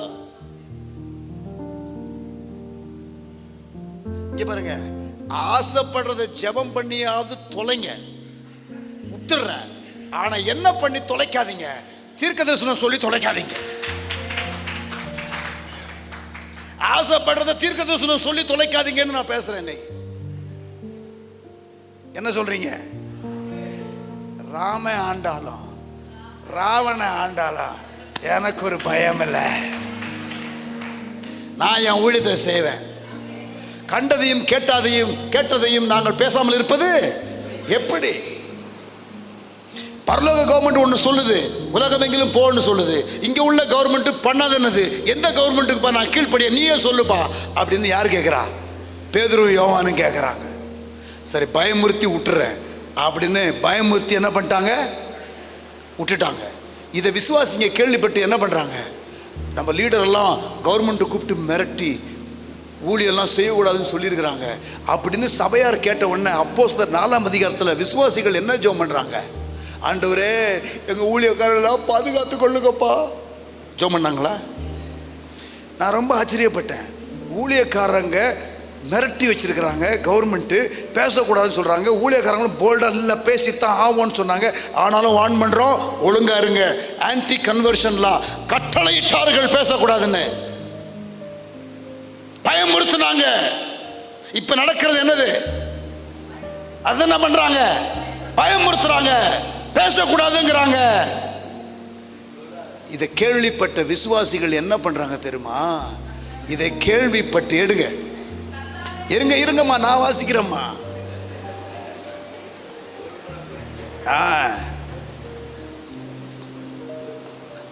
அப்போஸ்தலர் 4ஆம் அதிகாரம் இங்க பாருங்க.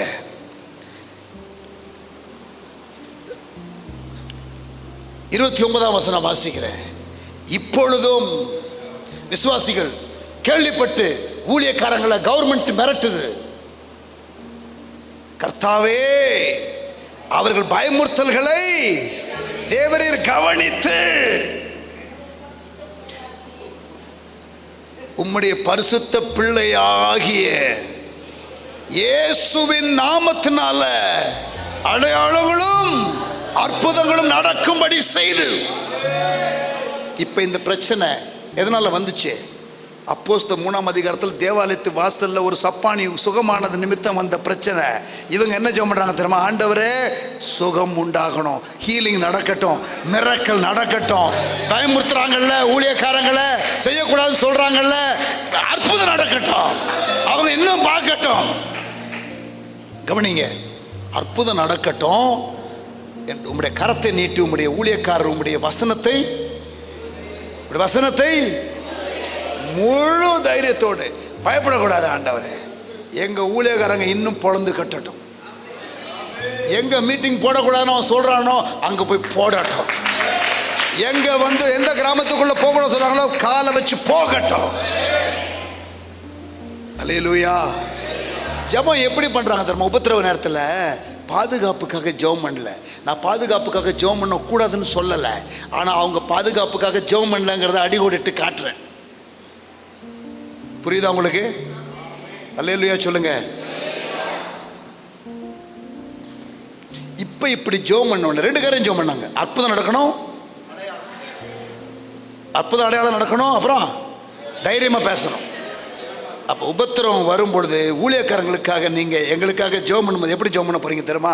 ஆண்டவரே, இவங்க பயம் இல்லாமல் தைரியமாக பேசட்டும், அற்புதம் எங்கள் ஊழியக்காரர்கள் முன்ன நடக்கட்டும். அல்லேலூயா. இப்படி சொன்ன உடனே என்ன நடக்குது? அந்த இடம், நான் ஒன்று சொல்லிக்கொள்ள விரும்புகிறேன், இவங்க அசையலை, உபத்திரவத்தை கண்டு இடம்தான் செஞ்சது. பவுலும் சீலாவும் ஜெயிலில் இருந்தாங்க தெரியுமா? அப்ப அவங்க அசையல, ஆடல, இடம்தான் அசைஞ்சது. உபத்திரவத்தை கண்டு நம்ம அசைய மாட்டோம், அசைய வேண்டியதெல்லாம் அசையும். பவுலுக்கும் சீலாவுக்கும் விரோதமா ஊழியம் செய்யக்கூடாதுன்னு சொல்லி சிறைச்சாலை அஸ்திபாரம் பிடிச்சு வச்சிருந்துச்சு. உங்களுக்கு விரோதமாக போடப்பட்ட அஸ்திபாரம் ஆடும். நீங்க ஆட மாட்டீங்க, ஸ்டெடியா இருப்பீங்க. பஞ்சத்துக்கு பயப்பட வேணாம், உபத்திரவத்துக்கும் பயப்பட வேணாம். அடுத்து வரப்போற 2 காரியம், ஒன்று பஞ்சம், இன்னொன்று உபத்திரவம். Global persecution, global famine. 5வது பாயிண்ட் என்னன்னு கேட்குறீங்களா? இந்த 9ஆம் வசனம், இன்டென்ஸ் பர்சிக்யூஷன், தீவிர உபத்திரவம். 5வது அடையாளம். இதெல்லாம் இயேசு சொன்னது, இயேசு சொன்னது. தீவிர உபத்திரவம். இங்க பாருங்க, இதுக்கெல்லாம் நம்ம ஆயத்தப்படணும். சபை உபத்திரவத்துக்கு என்ன பண்ணணும்? ஆயத்தப்படணும். பஞ்சத்துக்கு என்ன பண்ணணும்?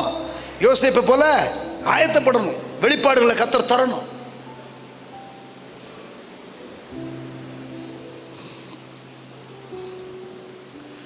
அஞ்சு அடையாளம் கொடுத்துட்டேனா, இப்பதான் கடைசி அடையாளம், 6வது அடையாளம், 14ஆம் வசனம். ராஜ்யத்தினுடைய இந்த சுவிசேஷம் பூலோகம் எங்கிலும் உள்ள சகல ஜாதிக்கும் என்ன பண்ணும்?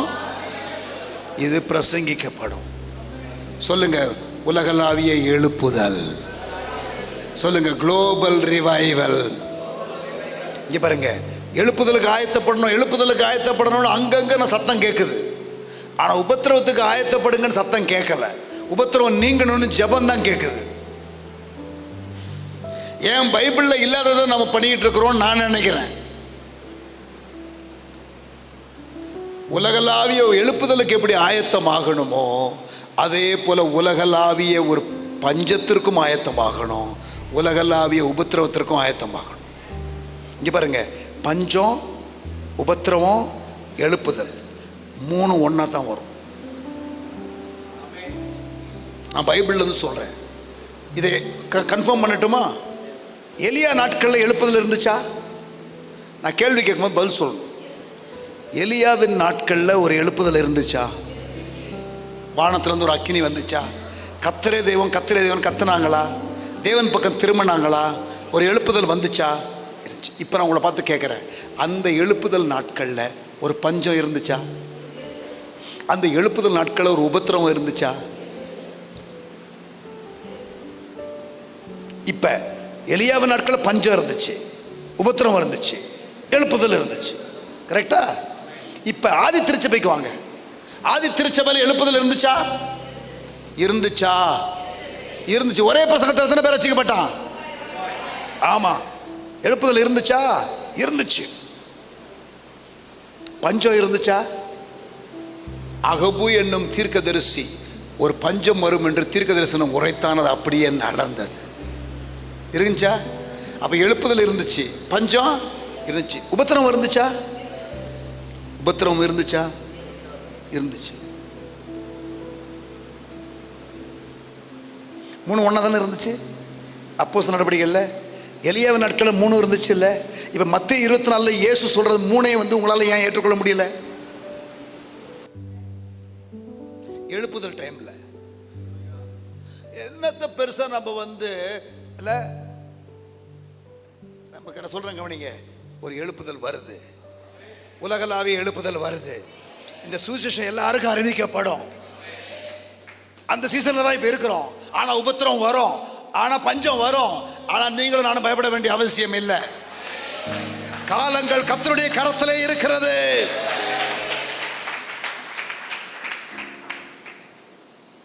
பயப்படாதீங்க. நம்ம செய்ய வேண்டியதை தீவிரமா செய்ய போறோம். அல்லேலூயா. நான் விசுவாசிக்கிறேன். இங்க பாருங்க, அடுத்த செவ்வாய்க்கிழமை, இப்ப என்னது, செவ்வாய் விடிஞ்சிருச்சு. அடுத்த செவ்வாய்க்கிழமை தமிழ்நாட்டில் 8519 கிராமம் இருக்கு சபை இல்லாமல். எழுதிக்கிடுங்க ஜெபத்துக்கு. 8519 கிராமம். இந்த பிப்ரவரி தான் ரிசர்ச் பண்ணி முடித்தோம். 8519 கிராமம்.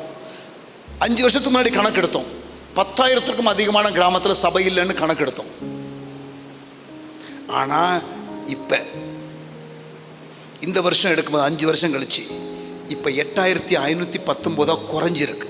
அப்படின்னா கடந்த 5 வருஷத்தில் 1500 சபைகள் தமிழ்நாட்டில். சபை இல்லாத கிராமத்தில், வேற இடத்துல ஆரம்பிச்சதெல்லாம் கணக்கு இல்லை, சபை இல்லாத கிராமத்தில் மட்டும் 1500 சபை இல்லாத கிராமத்தில் புதுசாக சபை கடந்த 5 வருஷத்தில் ஆரம்பிக்கப்பட்டிருக்குது. 5 வருஷத்தில் எத்தனை நாளுங்க? சுமார் 1500 நாள், 1700 நாள் இல்லையா?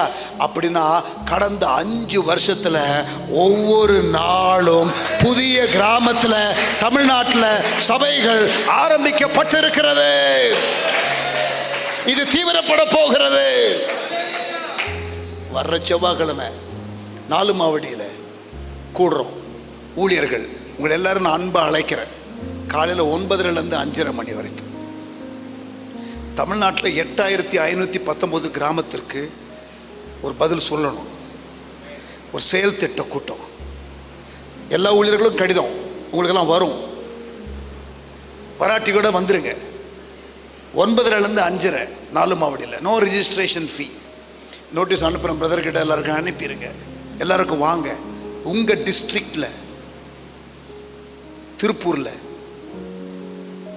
99 கிராமத்தில் சபை இல்லை. லிஸ்ட் நான் தரேன். 99 கிராமத்தில் சபை இல்லை உங்கள் டிஸ்ட்ரிக்டில்.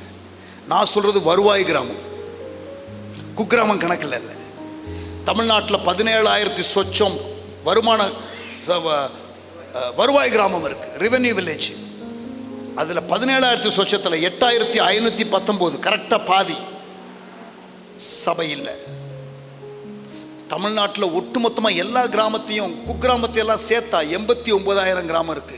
அதை நான் கணக்கில் வைக்கல, வருவாய் கிராமத்தை மட்டும் கணக்கு எடுத்துருக்குறோம். எழுதிக்கிட்டீங்களா? 8519. உங்களுடைய டிஸ்ட்ரிக்டில் 350 வருவாய் கிராமம்.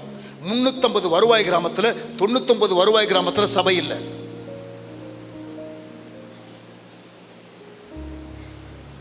இப்படி ஒவ்வொரு டிஸ்ட்ரிக்ட் லீடர்ஸ் பாஸ்டர்ஸை கூப்பிட்டு நீங்கள் பொறுப்பெடுங்க, உத்தரவாதம் விடுங்கன்னு சேலஞ்ச் பண்ண போகிறோம். அதுதான் அடுத்த செவ்வாய்க்கிழமை மீட்டிங். ஜெபம் பண்ணிக்கங்க. இதே வேணாவது கேள்விப்பட்டு என்ன பண்ணுவான், இன்னொரு பிளானிங் மீட்டிங் வச்சுட்டாங்கன்னு வருவான். தெரியும் எங்களுக்கு வர வாய்ப்பு இருக்குன்னு. வந்தா பரவாயில்ல, சமாளிக்கலாம். கண்டதையும் கேட்டதையும் நாங்கள் பேசாமல் இருப்பது எப்படி? ஆண்டவரே பலத்த அற்புதம் நடக்கட்டும், ஆண்டவரே தைரியமா பேசட்டும் அப்படின்னு நீங்க எங்களெல்லாம் பிடிச்சிட்டாங்கன்னா, அப்படி ஜெயிலில் கீழே போட்டாங்கன்னு உங்களுக்கு ஏதாவது நியூஸ் வந்துச்சுன்னு வச்சுங்களேன், நீங்க என்ன பண்ணுவீங்க? என்ன ஜெபம் பண்ணுவீங்க? அற்புத அடையாளங்கள் உள்ள நடக்கட்டும். ஆமாம், இன்னும் போல்டா பேசட்டும்.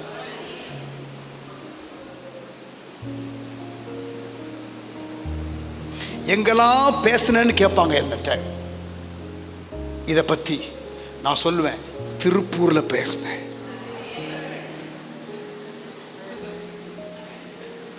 மேடையில் யார் யாரெல்லாம் இருந்தாங்கன்னு கேட்பாங்க. எனக்கு ஒரு ஃபோட்டோ எடுத்து கொடுத்துருங்க.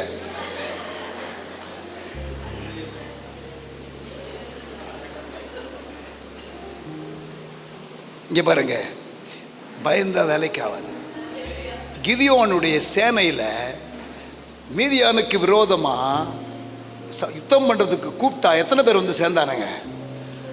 என்னமோ கவர்மெண்ட் ஜாப் நினச்சி வந்துட்டானுங்க எல்லாம். 32,000 பேர். ஆண்டவர் சொன்னார், பயந்தவங்களெல்லாம் வீட்டுக்கு போக சொல்லுங்க, பயப்படுறவங்களாம் வீட்டுக்கு போங்கடானா 10,000 பேர் கிளம்பிட்டான். இங்கே பாருங்க, பயப்படுறவங்க தேசத்துக்காக யுத்தம் பண்ண முடியாது. ஆண்டவரை கழட்டி விட்டுருவார், ஆண்டவரே சேர்த்துக்க மாட்டார். ஒரு கோலியாத்தை பார்த்து ஒரு முழு சேனை பயந்துகிட்டு இருக்கு. பயந்த அனந்தரம் ஆகும் உங்களுக்கு. பயத்தின் ஆவியை கொடுக்கல, அன்பும் பலமும் தெளிந்த புத்தி. நான் சொல்லட்டுமா, பயம் இருந்துச்சுன்னா இந்த 3 இருக்காது. அன்பு இருக்காது, சுயநலம். நீங்கள் பயந்துட்டீங்கன்னு வச்சுங்களேன், நான் இல்லைங்க அவர் தாங்க. அன்பு இருக்காது. நமக்கு பயத்தின் ஆவியை கொடுக்கல, என்ன ஆவியை கொடுத்துருக்காரு? அன்பும், அப்புறம் என்னது? பலமும். அப்போ பயம் வந்துச்சுன்னா என்ன ஆயிடுவீங்க? பலம் போயிடும், வீக் ஆயிடுவீங்க. 3வது என்னது? அப்போ பயம் வந்துச்சுன்னா தெளிந்த புத்தி இருக்காது, லூஸ் ஆயிரும், மென்டல் ஆயிரும். இங்கே பாருங்க, பயம் வந்துருச்சுன்னா மூளையும் ஒழுங்காக வேலை செய்யாது, சரீரமும் ஒழுங்காக வேலை செய்யாது, அன்பும் இருதயமும் ஒழுங்காக வேலை செய்யாது, எல்லாம் வீக் ஆகிடும். எதுக்கு? அதனால தான் பைபிளில் பயப்படாதே பயப்படாதே பயப்படாதே பயப்படாதேன்னு ஆண்டவர் சொல்லிக்கிட்டே இருக்கிறார். அல்லேலூயா சொல்லுங்களேன். பயப்படாதீங்க. செத்தா போவோம். இப்போ இருந்தால் என்னத்தை சாதிக்கிறோம்? என்ன சொல்றீங்க? அல்லேலூயா. ரத்த சாட்சியா மறிப்போம். எங்களுக்கு வட இந்தியாவில் ஊழியம் இருக்கு, பீகாரில் ஊழியம் இருக்கு. ஒரு 300 ஊழியர்கள் அங்கே இருக்கிறாங்க. 500 சபை இல்லாத கிராமத்தில் சபை ஆரம்பிச்சிருக்கிறோம். உள்ள காடுகள் மேடுகள் உள்ள வந்து மிஷினரிகள் கல்லறை என்று சொல்லப்படுகிற பீகார், அங்கேயும் ஊழியம் செய்கிறோம். ஒரிசா ஆன்டி கன்வர்ஷன் லா இருக்குது, கட்டாய மதமாற்ற சட்டம் இருக்குது. அங்கே 180 கிராமத்தில் சபை ஆரம்பிச்சிருக்கிறோம். லாஸ்ட் 5 வருஷத்தில் சபை இல்லாத கிராமத்தில். அப்பப்போ எங்களுக்கு வந்து விசாரணை, போலீஸு வர்றது போகிறதெல்லாம் இருக்குது, அதெல்லாம் பார்த்தாச்சு. இந்த சலசலப்புக்கெல்லாம் இந்த பணங்காட்டு அஞ்சாது.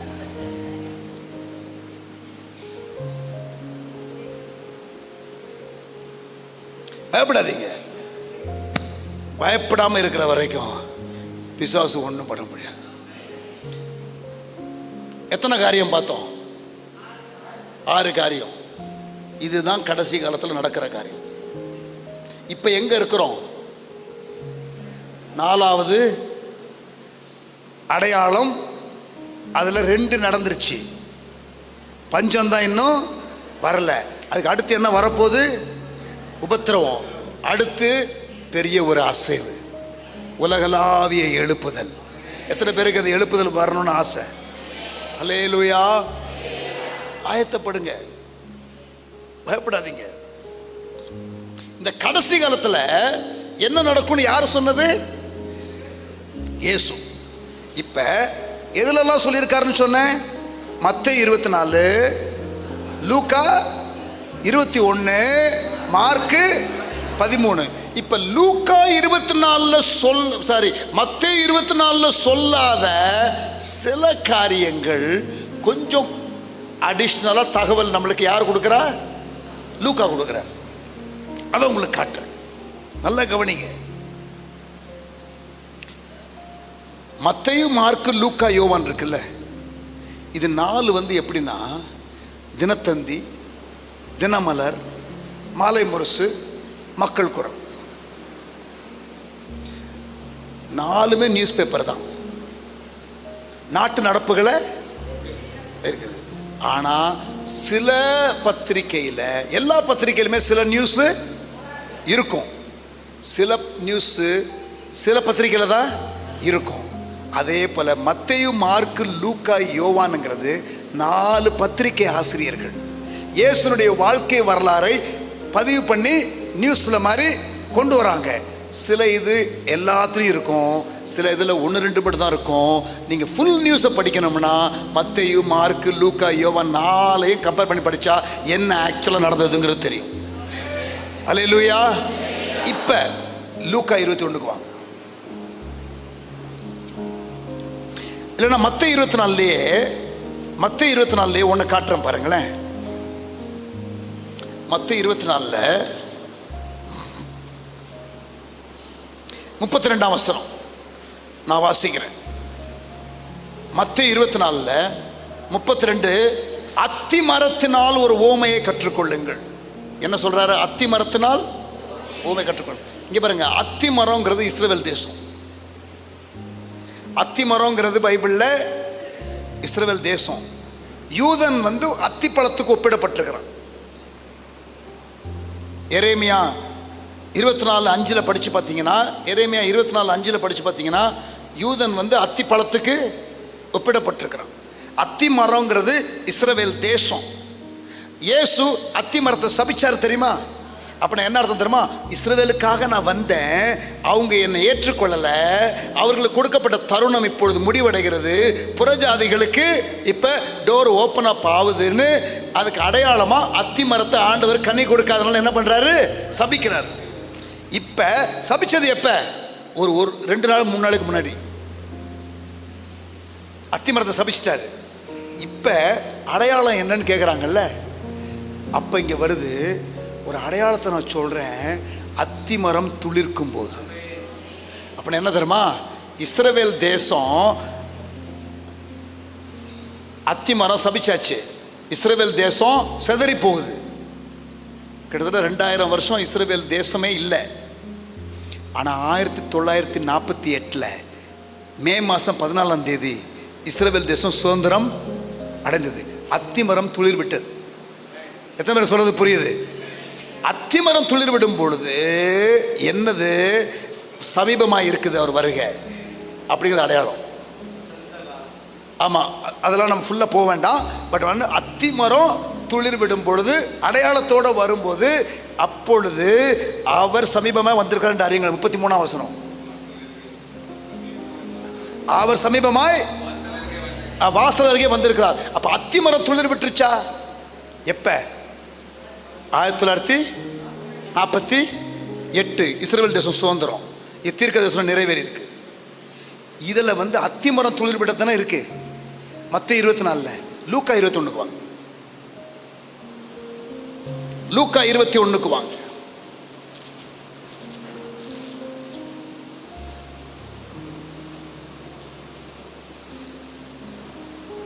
இருபத்தி 29ஆம் வசனம் நான் வாசிக்கிறேன். லூக்கா 21:29, அன்றியும் அவர்களுக்கு ஒரு ஓமையை சொன்னார், அத்தி மரத்தையும். அத்திமரம் மட்டும்தான் மத்தேயு 24 சொல்லப்பட்டு இருந்தது. இப்போ லூக்கா 21 இன்னும் கொஞ்சம் டீட்டெயில் கொடுக்கிறாரு லூக்கா. அத்தி மரத்தையும் மற்ற எல்லா மரங்களையும் பாருங்கள், அவைகள் தளிர்க்கிறதை நீங்கள் காணும் போது. நல்லா கவனிங்க. அத்தி மரம்ங்கிறது இஸ்ரவேல் தேசம், கரெக்டா? அப்ப மற்ற மரங்கள்னா மற்ற தேசம். ரொம்ப சிம்பிள். அத்தி மரம் இஸ்ரவேல் தேசம்னா மற்ற மரங்கள் மற்ற தேசம். நல்லா கவனிங்க, இதை கவனிங்க. 1947 இந்தியா சுதந்திரம் அடைந்தது. 48 இஸ்ரேல் சுதந்திரம் அடைந்தது. இப்போ நான் சொல்கிறத கவனிங்க. 1947 1967 வரைக்கும், 47 67 வரைக்கும் 60 நாடுகள் உலகத்தில் சுதந்திரம் பெற்றது. 65 சிங்கப்பூர். அப்போ அத்தி மரமும் மற்ற மரங்களும் துளிர் விட்டுருக்க. இது கடைசி காலம். எத்தனை பேர் நான் சொல்றது புரியுது? தீர்க்க தரிசன வசனம் சும்மா அவங்கவுங்க தீர்க்க தரிசனம் சொல்லிக்கிட்டே இருக்கிறாங்க தெரியுமா? இது ரெடி, அது ரெடி, இது ரெடி. இந்த காலையில் நியூஸ், மத்தியான நியூஸ், ஈவினிங் நியூஸு, சற்று நேரத்துக்கு முன்பு. அதெல்லாம் இருக்கட்டும், இதை முதல்ல படிங்க. அல்லேலூயா. தீர்க்க தரிசனத்துக்கு பின்னால போகாதீங்க. தீர்க்க தரிசன வசனத்தில் வேறு விடுங்க. ஸ்டெடியா இருப்பீங்க, தெளிவா இருப்பீங்க. அடையாளம் பார்த்தாச்சா? அல்லேலூயா. இப்ப உலகம் எப்படி இருக்கும்னு சொல்லியாச்சு. என் டைம் முடிய போகுது, முடிச்சிடுறேன். இங்க பாருங்க, பிசாசு என்ன பண்றான் காட்டட்டுமா? பிசாசு இந்த கடைசி காலத்தில் என்ன பண்றான் பார்க்கலாமா? வெளிப்படுத்தின விசேஷம் 12ஆம் அதிகாரம். உலகம் எப்படி இருக்கும்னு சொல்லியாச்சு. இப்ப பிசாசு என்ன செய்யறான் கடைசி காலத்தில்? வெளிப்படுத்தின விசேஷம் 12ஆம் அதிகாரம் 12ஆம் வசனம்.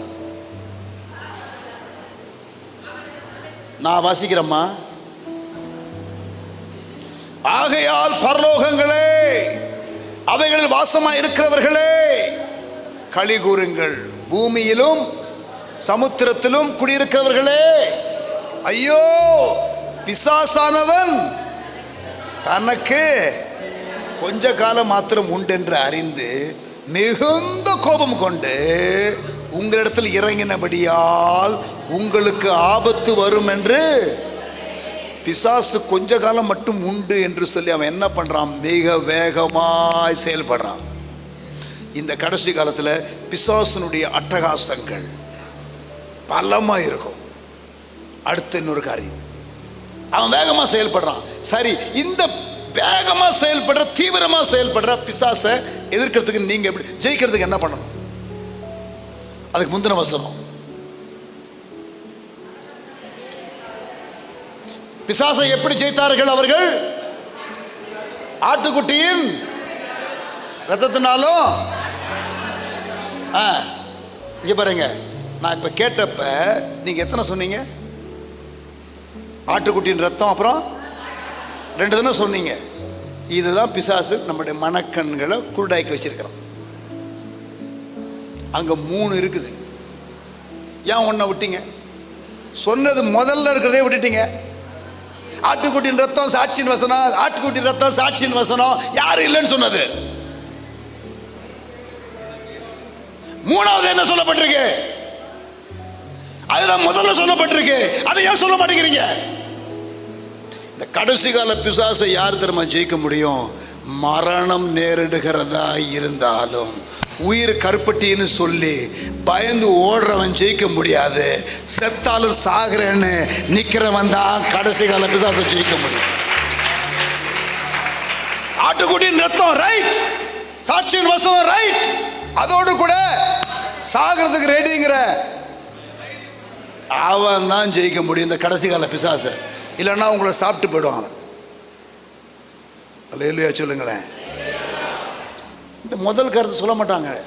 நிறைய பிரசங்கத்தில் நானே பார்த்துருக்கேன். ஆட்டுக்குட்டியின் ரத்தம், சாட்சியின் வசனம். ஏன் 3வது விடுறீங்க? அந்த 3வது தானே மெயினாகவே இருக்குது. அதில் தான் சொல்லி ஆரம்பிக்கிறார் ஆண்டவர். அதை ஏன் விட்டீங்க? ஏன்னா சாவு வேணாம், உயிர் கருப்பட்டி. இங்க பாருங்க, உங்க உசுறு பெருசுன்னு நினைச்சீங்கன்னா எழுப்புதெல்லாம் மறந்துடுங்க. கடைசி கால பிசாசெல்லாம் ஜெயிக்கிறதுக்கு நீங்க இறங்காதீங்க. பேசாம குவைட்டா உட்காந்துருங்க. யுத்தம் பண்ற அந்த 300 பேர் போட்டோம், நீங்க வீட்டுக்கு போயிருங்க. அல்லேலூயா சொல்லுங்களேன். வேண்டான்றாரு ஆண்டவர். இந்த பாரு பயப்படுறாள் வீட்டுக்கு போங்கடான்றாரு. அதாவது அவங்களுக்கு தண்டனைலாம் கொடுக்கல, நான் பயன்படுத்த முடியாதுன்றார். மீதியானவர்களை ஜெயிச்சுட்டு வந்தாங்க அந்த 300 பேர். இந்த வீட்டுக்கு போனவன்லாம் சந்தோஷமாக தானே இருந்திருப்பான். டேய் பயந்து வீட்டுக்கு போனீங்களா, இந்த பாரு நாங்கள் தான் ஜெயித்தோம் அப்படி இவங்க சொன்னாங்களா? இல்லை, ஜெயம் எல்லாருக்கும். சிலர் சிட்டிசனாக தான் இருப்பான், சிலர் தான் இராணுவத்தில் போய் சேருவான். நம்ம இராணுவத்தில் இருக்கிறோம், அதில் முன்னால் நிற்கிற கமாண்டோ படை சிலது. ஆமாம், சிட்டிசனும் சந்தோஷப்படுவான். இப்போ இந்தியாவுக்கு பாகிஸ்தானுக்கு சண்டை வந்தால் நீங்கள் போவீங்களா? போக மாட்டீங்க. ஆனால் அங்கே ஜெயிச்சா சந்தோஷப்படுவீங்களா? ஆமாம். ஏய் நீ எப்படி சந்தோஷப்படுவேன், நான் தானடா உயிர் கொடுத்த அப்படின்னு யாரும் சொல்லுவாங்களா? இல்லை, அவன் உயிர் கொடுக்கறதுக்காக இருக்கிறான். அந்த லிஸ்ட்டில் கர்த்தர் சிலரை கமாண்டோ படையில் சேர்ப்பார். அந்த படையில் நீங்கள் இருக்க ஆயத்தமா? போயிடுற வீட்டுக்கு நைட் ப்ரேயருக்கு வந்தால் அந்த லிஸ்ட்டில் வைப்பீங்களா? நான் வரல சாமி, நீங்கள் எந்த லிஸ்ட்டில் வேணால் இருந்துக்குங்க, ஆனால் சாக தயார், சாகணும்னு சொல்லலை, சாகிறதுக்கும் ரெடிங்கிற மனப்பான்மை உள்ளவனை கர்த்தர் பிசாசு ஜெயிக்க வைப்பார். புரியுதா உங்களுக்கு? உலகம் எப்படி இருக்கும் சொல்லிட்டானா, பிசாசு என்ன செய்வான்னு சொல்லிட்டானா, அவனுக்கு எப்படி கவுண்டர் கொடுக்கணும்னு சொல்லிட்டானா? S or no? இப்போ கடைசி காலத்தில் மக்கள் எப்படி இருப்பாங்கன்னு சொல்லட்டுமா? பொதுவாக உலகத்தில் மக்கள் எப்படி இருப்பாங்கன்னு சொல்லட்டுமா? 2 தீமோத்தேயு 3, 2 தீமோத்தேயு 3ஆம் அதிகாரம்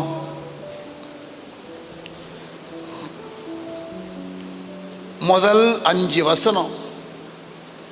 மேலும் கடைசி நாட்களில் கொடிய காலங்கள் எப்படி இருக்குமா? இங்கே பாருங்க, அந்த கொடிய காலம்னு இருக்கு தெரியுமா? அந்த இடத்துல ஒரிஜினல் லாங்குவேஜில், மூல பாஷையில் என்ன வார்த்தை தெரியுமா? பிசாசு பிடித்தவன் எப்படி இருப்பான் அந்த மாதிரி மக்கள் இருப்பாங்கன்னு போட்டிருக்கு. பைபிள்லேயே புதிய ஏற்பாட்டில் 2 இடத்துல தான் இந்த கிரேக்க வார்த்தை பயன்படுத்தப்பட்டிருக்கு. இந்த 2 தீமோத்தேயு 3:1 கொடிய காலங்கள்னு இருக்கு தெரியுமா? அதே வார்த்தை மத்தேயு 8:28 பயன்படுத்தப்பட்டிருக்கு. கொடிய, அதாவது அந்த பிசாசு பிடிச்சவன் எப்படி இருப்பான் அதுக்கு பயன்படுத்த அந்த வார்த்தை தான் இங்கே பயன்படுத்தப்பட்டிருக்கு. மத்தேயு 8:28 2 தீமோத்தேயு 3:1 ஒரே வார்த்தை. புதிய ஏற்பாட்டில் 2 முறை தான் அந்த வார்த்தை பயன்படுத்தப்பட்டிருக்கு. அது பிசாசு பிடித்த குணம் கடைசி காலத்தில் உள்ள மக்களுக்கு இருக்கும். அந்த குணம் என்னன்னு ஒரு 19 போட்டிருக்குது, 2ஆம் வசனத்துலேருந்து 5ஆம் வசனம் வரைக்கும் பார்க்கலாமா? எப்படி எனில், நான் இப்போ இதை வாசிக்கும் பொழுது நீங்கள் என்ன சொல்லணும் தெரியுமா? இருக்காங்க இருக்காங்க, உங்களுக்கு அப்படிப்பட்ட ஆளுங்க தெரியும்னா நீங்கள் இருக்காங்கன்னு சொல்லணும். சொல்லுவீங்களா? இல்லைன்னா அமைதியாக இருங்க, சரியா? மனுஷர்கள் தற்பிரியராக, பணப்பிரியராக, வீம்புக்காரராக, அகந்தை உள்ளவர்களாக, தூஷிக்கிறவர்களாக, தாய் தகப்பன்மாருக்கு கீழ்ப்படியாதவர்களாக, நன்றி கெட்டவர்கள், நன்றி அறியாதவர்கள், பரிசுத்தம் இல்லாதவங்க, சுபாவ அன்பில்லாதவங்க, இணங்காதவங்க, அவதூறு செய்கிறவங்க, இச்சையடக்கம் இல்லாதவங்க, கொடுமை உள்ளவங்க, நல்லோரை பாய்க்கிறவங்க, துரோகிகள், துணிகரம் உள்ளவர்கள், இருமாப்புள்ளவர்கள், தேவ பிரியராய் இராமல் சுகபோக பிரியராக, தேவபக்தியின் வேஷத்தை தரித்து அதன் பலனை மறுதளிக்கிறவர்கள் இருக்காங்களா? 19 நெறியற்ற குணங்கள், மாரல் அண்ட் எத்திக்கல் பிளெமிஷஸ் 19 கடைசி காலத்தில் இருக்காங்களா? இப்போ நான் அவங்கள பார்த்து கேட்குறேன், சபைக்குள்ள இருக்காங்களா? இருக்காங்களா? இருக்காங்களா இல்லையா? இந்த நைட் ப்ரேயரில் இருக்காங்களா? ஆஹா, ஆட்டை கடிச்சு மாட்டை கடிச்சு மனுஷனை கடிக்கிறான்டா.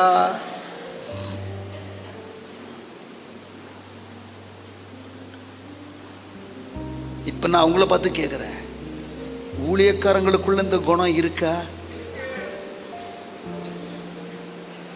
இருக்கா இல்லையா? இருக்கே. என்ன போட்டிருக்குது? அதுக்கு அடுத்து பவுல் தீமோத்தேயுக்கு என்ன சொல்றாரு? இப்படிப்பட்டவர்களை விட்டு விலகு. இவனோட வச்சுக்காது.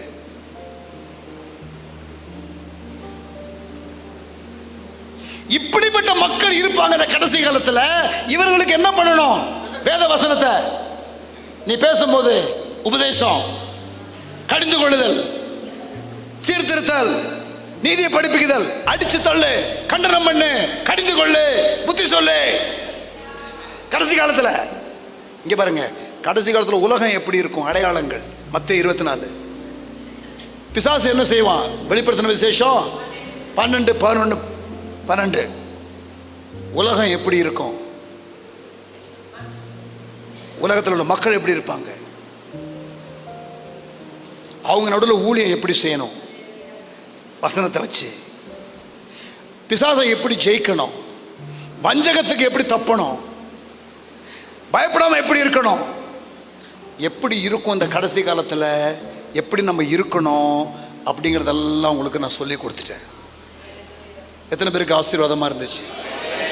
எத்தனை பேருக்கு நல்லா புரிஞ்சிருக்குது? இப்போ ஆரம்பத்தில் என்ன சொன்னேன்? தீர்க்க தரிசனத்தை நிதானிக்கணும். தீர்க்க தரிசன வசனத்தை அப்படியே நம்பணும். இவ்வளவு நேரம் நான் பேசினது தீர்க்க தரிசன வசனங்களை வைத்து பேசினேன். அது இருளிலே நடக்கிறவர்களுக்கு ஒளியை போல இருக்கும். அதை அறிந்திருக்கிறது நமக்கு நலமாய் இருக்கும். உங்களுக்கு நலமாய் இருக்கும்னு சொல்லிட்டு தான் இதை நான் சொல்கிறேன். இருளில் இருக்கிற மாதிரி இருக்கக்கூடாது, நீங்கள் வெளிச்சத்தில் இருக்கிறவங்கள மாதிரி இருக்கணும். தீர்க்க தரிசன வசனத்தை உங்களுக்கு காட்டுறேன்.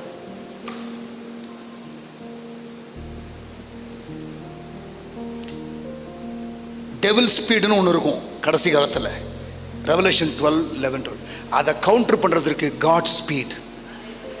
அல்லேலூயா. எது காட் ஸ்பீடு? நெகேமியாவின் காலத்தில் 150 வருஷம் கிட்டத்தட்ட எருசலேம் அலங்கம் இடிக்கப்பட்டு கிடந்துச்சு. ஆனால் நெகேமியான ஒரு மனுஷன் எழும்பனா அதை 52 நாளில் முடிச்சிட்டான். 10-16 பத்தாண்டு காலம் சீரழிந்து கிடந்த ப்ராஜெக்டை கொஞ்ச நாளில் முடிச்சிட்டான் கர்த்தர். அதே போல காட் ஸ்பீட்ல கொஞ்ச காலத்தில் 8519 எத்தனை வருஷம் ஆகும் நினைக்கிறீங்க? முடிக்கிறோம். கார்த்திக் கமாலியல் பாஸ்டர் ஸ்டைலில் சொல்றேன், தட்டுறோம், தூக்குறோம். அல்லேலூயா. சொல்லுங்க, தட்டுறோம், தூக்குறோம். 800-519 கிராமத்தை தட்டுறோம், தூக்குறோம். அவர்கிட்ட பேசினாலும் சார், பாஸ்டர் தூக்கிடலாம் பாஸ்டர். ஓகே, அல்லேலூயா.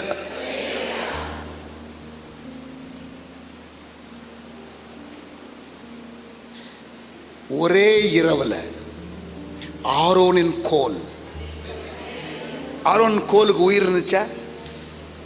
அது ஒரு கட்டை தான் இல்லையா? அது தேவ பிரசன்னத்தில் உடன்படிக்கை பெட்டி இருக்கிற இடத்துல அது இருந்துச்சு. இருங்க இருங்க இருங்க, டேக் ஆஃப் ஆகாதீங்க, கொஞ்சம் இருங்க, முடிச்சிடுறேன். இங்கே பாருங்க, உள்ள இருந்துச்சு. ஒரே இரவுல அது துளிர்த்தது, பூ பூத்தது, காய் காய்த்தது. துளிர்க்கிறதற்கு, பூ பூக்கிறதற்கு, காய் காய்க்கிறதுக்கெல்லாம் நிறைய டைம் தேவை. ஆனால் தேவ பிரசன்னத்தில் இருந்த கோல் ஒரே இரவுல கையை தட்டி கத்தரை மையப்படுத்துங்க. சொல்லுங்க, காட் ஸ்பீட். சொல்லுங்க, காட் ஸ்பீட். டெவில் ஸ்பீட்னு ஒன்று இருக்குது, பிசாசனுடைய வேகம் ஒன்று இருக்கு. அதை கவுண்டர் பண்ணுகிற காட் ஸ்பீட். அல்லேலூயா. இங்கே பாருங்க, 150-160 வருஷம் பாழடைஞ்ச எருசலேம் அலங்கத்தை 52 நாளில் கட்டினாங்க துரிதமாக. ஆரோனின் கோல் ஒரே இரவில் துளிர்த்தது, பூ பூத்தது, காய் காய்த்தது. கர்த்தர் ஒரு துரிதமான செயலை. என்ன பாஸ்டர், இந்தியாவில் 2%, 3%, 5% தான் கிறிஸ்தவர்கள்னு இருக்கிறாங்க. இன்னும் எத்தனையோ கிராமத்தில் சபை இல்லை. எத்தனை வருஷம் ஆகுமோ? ஆகாது.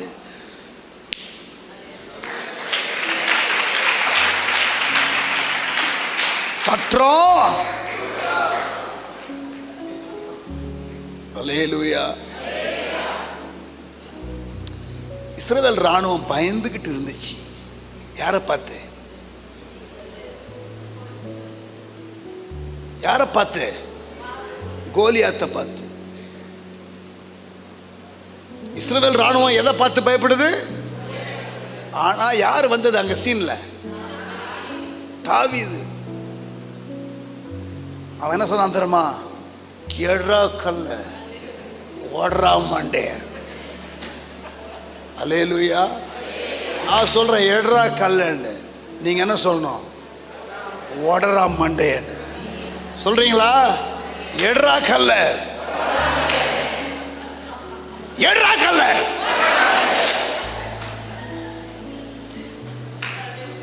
பயந்தது போதும். எந்த கோலியாத்தையும் தட்டுறோம், அவன் பட்டயத்தையே எடுத்து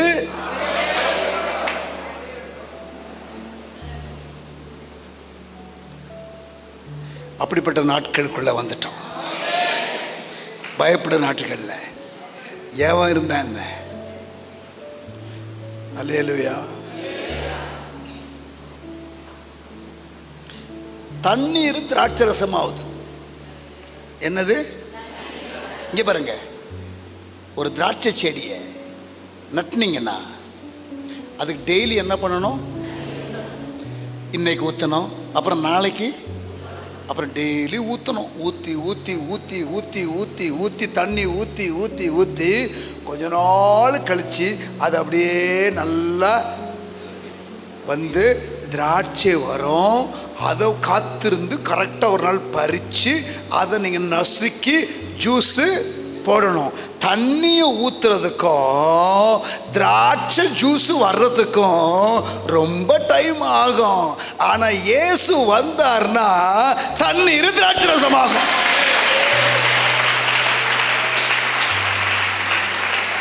அல்லேலூயா. அண்ட சராசரங்கள் எல்லாத்தையுமே உண்டாக்கின ஆண்டவர் 6 நாள் எல்லாத்தையும் உண்டாக்கிட்டார். இந்த இந்தியாவில் இருக்கிற கிராமத்தில் சபை ஆரம்பிக்கிறதுக்கு எவ்வளோ நேரம் ஆக போகுது? என்ன கல்லை புரட்டுறதுக்கு ஆளை தேடுறாரு. லாசருவே வெளியே வான்னு அவரு சொல்லுவார். சின்ன வேலையை நம்மகிட்ட கொடுத்துட்டு பெரிய வேலையை அவர் செய்வார். கேட்டால் பார்ட்னர்ஷிப்பும் பாரு. அல்லேலூயா. கல்லை புரட்டுறது ஈஸியான வேலை, அதை நம்மகிட்ட கொடுத்துருவார். நம்ம தான் கல்லை புரட்டணும். லாசருவே வெளியில் வான்னு சொல்லுவார், அவன் வெளில வந்துடுவான். அப்புறம் சீலையை அவுக்கிறது நம்ம வேலை. அப்போ முன்னால் ஒரு சின்ன வேலையை கொடுப்பாரு, பின்னால் ஒரு சின்ன வேலையை கொடுப்பாரு, மெயின் வேலையை அவர் செஞ்சிருவார்.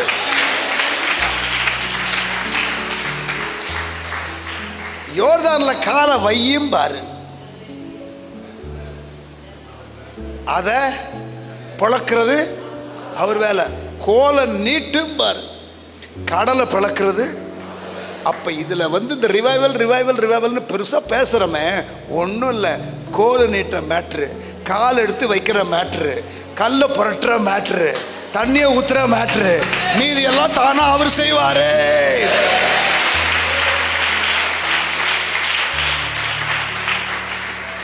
இருக்கீங்களா? 2 மணி நேரத்துக்கு மேலே ஆயிடுச்சு. நிறுத்திக்கலாமா? இது முன்னாலேயே கேட்டிருக்க வேண்டிய கேள்வி பாஸ்டர் அப்படின்னு சிலர் இப்போ பார்க்குறீங்க. பட் அது புரிஞ்சுதா? எத்தனை பேருக்கு புரிஞ்சு போச்சு? புரிஞ்சு போச்சு. எத்தனை பேருக்கு புரிஞ்சு இருக்கு? எத்தனை பேருக்கு புரிஞ்சு போச்சு? தெளிவாக இருக்கிறீங்க. மணி 3 ஆனாலும் தெளிவாக இருக்கிறீங்க. திருப்பூரில் 99 கிராமம் இன்னும் சபை இல்லை. அடுத்த 1 வருஷம் 2 வருஷத்தில் சோழியை முடிக்கணும்.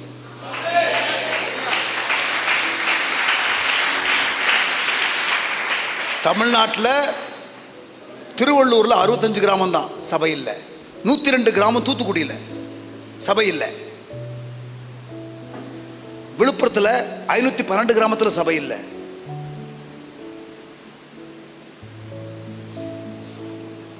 முதல்ல நீங்க திருப்பூர்ல சபை இல்லாத கிராமம் இல்லைன்னு டிக்ளேர் பண்ண முடியுமா? சவாலாக வைக்கிறேன். கர்த்தர் உங்களுக்கு கிருபை செய்வாரா? கரங்களை உயர்த்துங்க எல்லாரும். 99 கிராமம்னு சொல்லுங்க. திருப்பூர்ல 99 சபை இல்லாத வருவாய் கிராமங்களில் ஒரு ஆலயம் நாட்டப்படுவதாக இயேசுவின் நாமத்தினால். ஆகஸ்ட் 12 அடுத்த செவ்வாய்க்கிழமை எங்களுக்கு ஒரு பிளானிங் மீட்டிங் இருக்குது. அதுக்காக ஜெபம் பண்ணிடுறீங்களா? அப்படியே கரங்களை உயர்த்துங்க பார்க்கலாம். இயேசுவின் நாமத்தினால ஜெபம் பண்ணிடுங்க. தமிழ்நாட்டில் சபை இல்லாத கிராமம் இருக்கக்கூடாதுன்னு பிளான் பண்ணுறதுக்காக கூடுறோம். என்ன எதிர்ப்பு வந்தாலும் நாங்கள் செய்ய போகிறோம். கர்த்தர் உதவி செய்வார். ஒரு தரிசனத்தோடு எழும்புகிறோம். கர்த்தர் உதவி செய்வார். விசுவாசிக்கிறோம். ஜெபம் பண்ணிடுங்க எங்களுக்காக இயேசுவின் நாமத்தினால ஜெபம் பண்ணுங்க. ஆண்டவரே, நிறைய பேர் வரணும், நிறைய ஊழியர்கள் வரணும், உத்தரவாதம் எடுக்கணும். அல்லேலூயா. ஆண்டவரே, இயேசுவின் நாமத்தினால திருப்பூர்ல இருக்கிற எல்லா சபைகளையும் ஆசீர்வதியும். திருப்பூர்ல இருக்கிற எல்லா கர்த்தருடைய பிள்ளைகளை ஆசீர்வதியும். திருப்பூர்ல கிரியை செய்கிற எல்லா பலவானை இந்த ராத்திரி வேளையில் நாங்கள் ஊழியர்களாக கர்த்தருடைய பிள்ளைகளாக இணைந்து அதை எதிர்க்கிறோம், அதை முடக்குகிறோம். செயலற்று போவதாக ஆகாய மண்டலத்தில் உள்ள பொல்லாத ஆவிகளின் சேனைகள், அடைக்கப்பட்ட வானங்கள் திறக்கப்படுவதாக. ஒரு திறந்த வானம் உண்டாவதாக, திறந்த இல்லங்கள் உண்டாவதாக, திறந்த உள்ளங்கள் உண்டாவதாக, திறந்த வானம் உண்டாவதாக. Open heaven, open heart, open homes கர்த்தர் செய்வீராக. ஒரு எழுப்புதலை இந்த மாவட்டத்தில் நீர் கொண்டு வர போகிறீர். உள்ளங்கை மேகத்தை பார்க்கிறோம், ஒரு பெருமழையை பார்க்க போகிறோம். கர்த்தர் செய்ய போகிற காரியத்திற்காக ஸ்தோத்திரம். நல்ல கரங்களை தட்டி கர்த்தரை மகிமைப்படுத்துவோம்.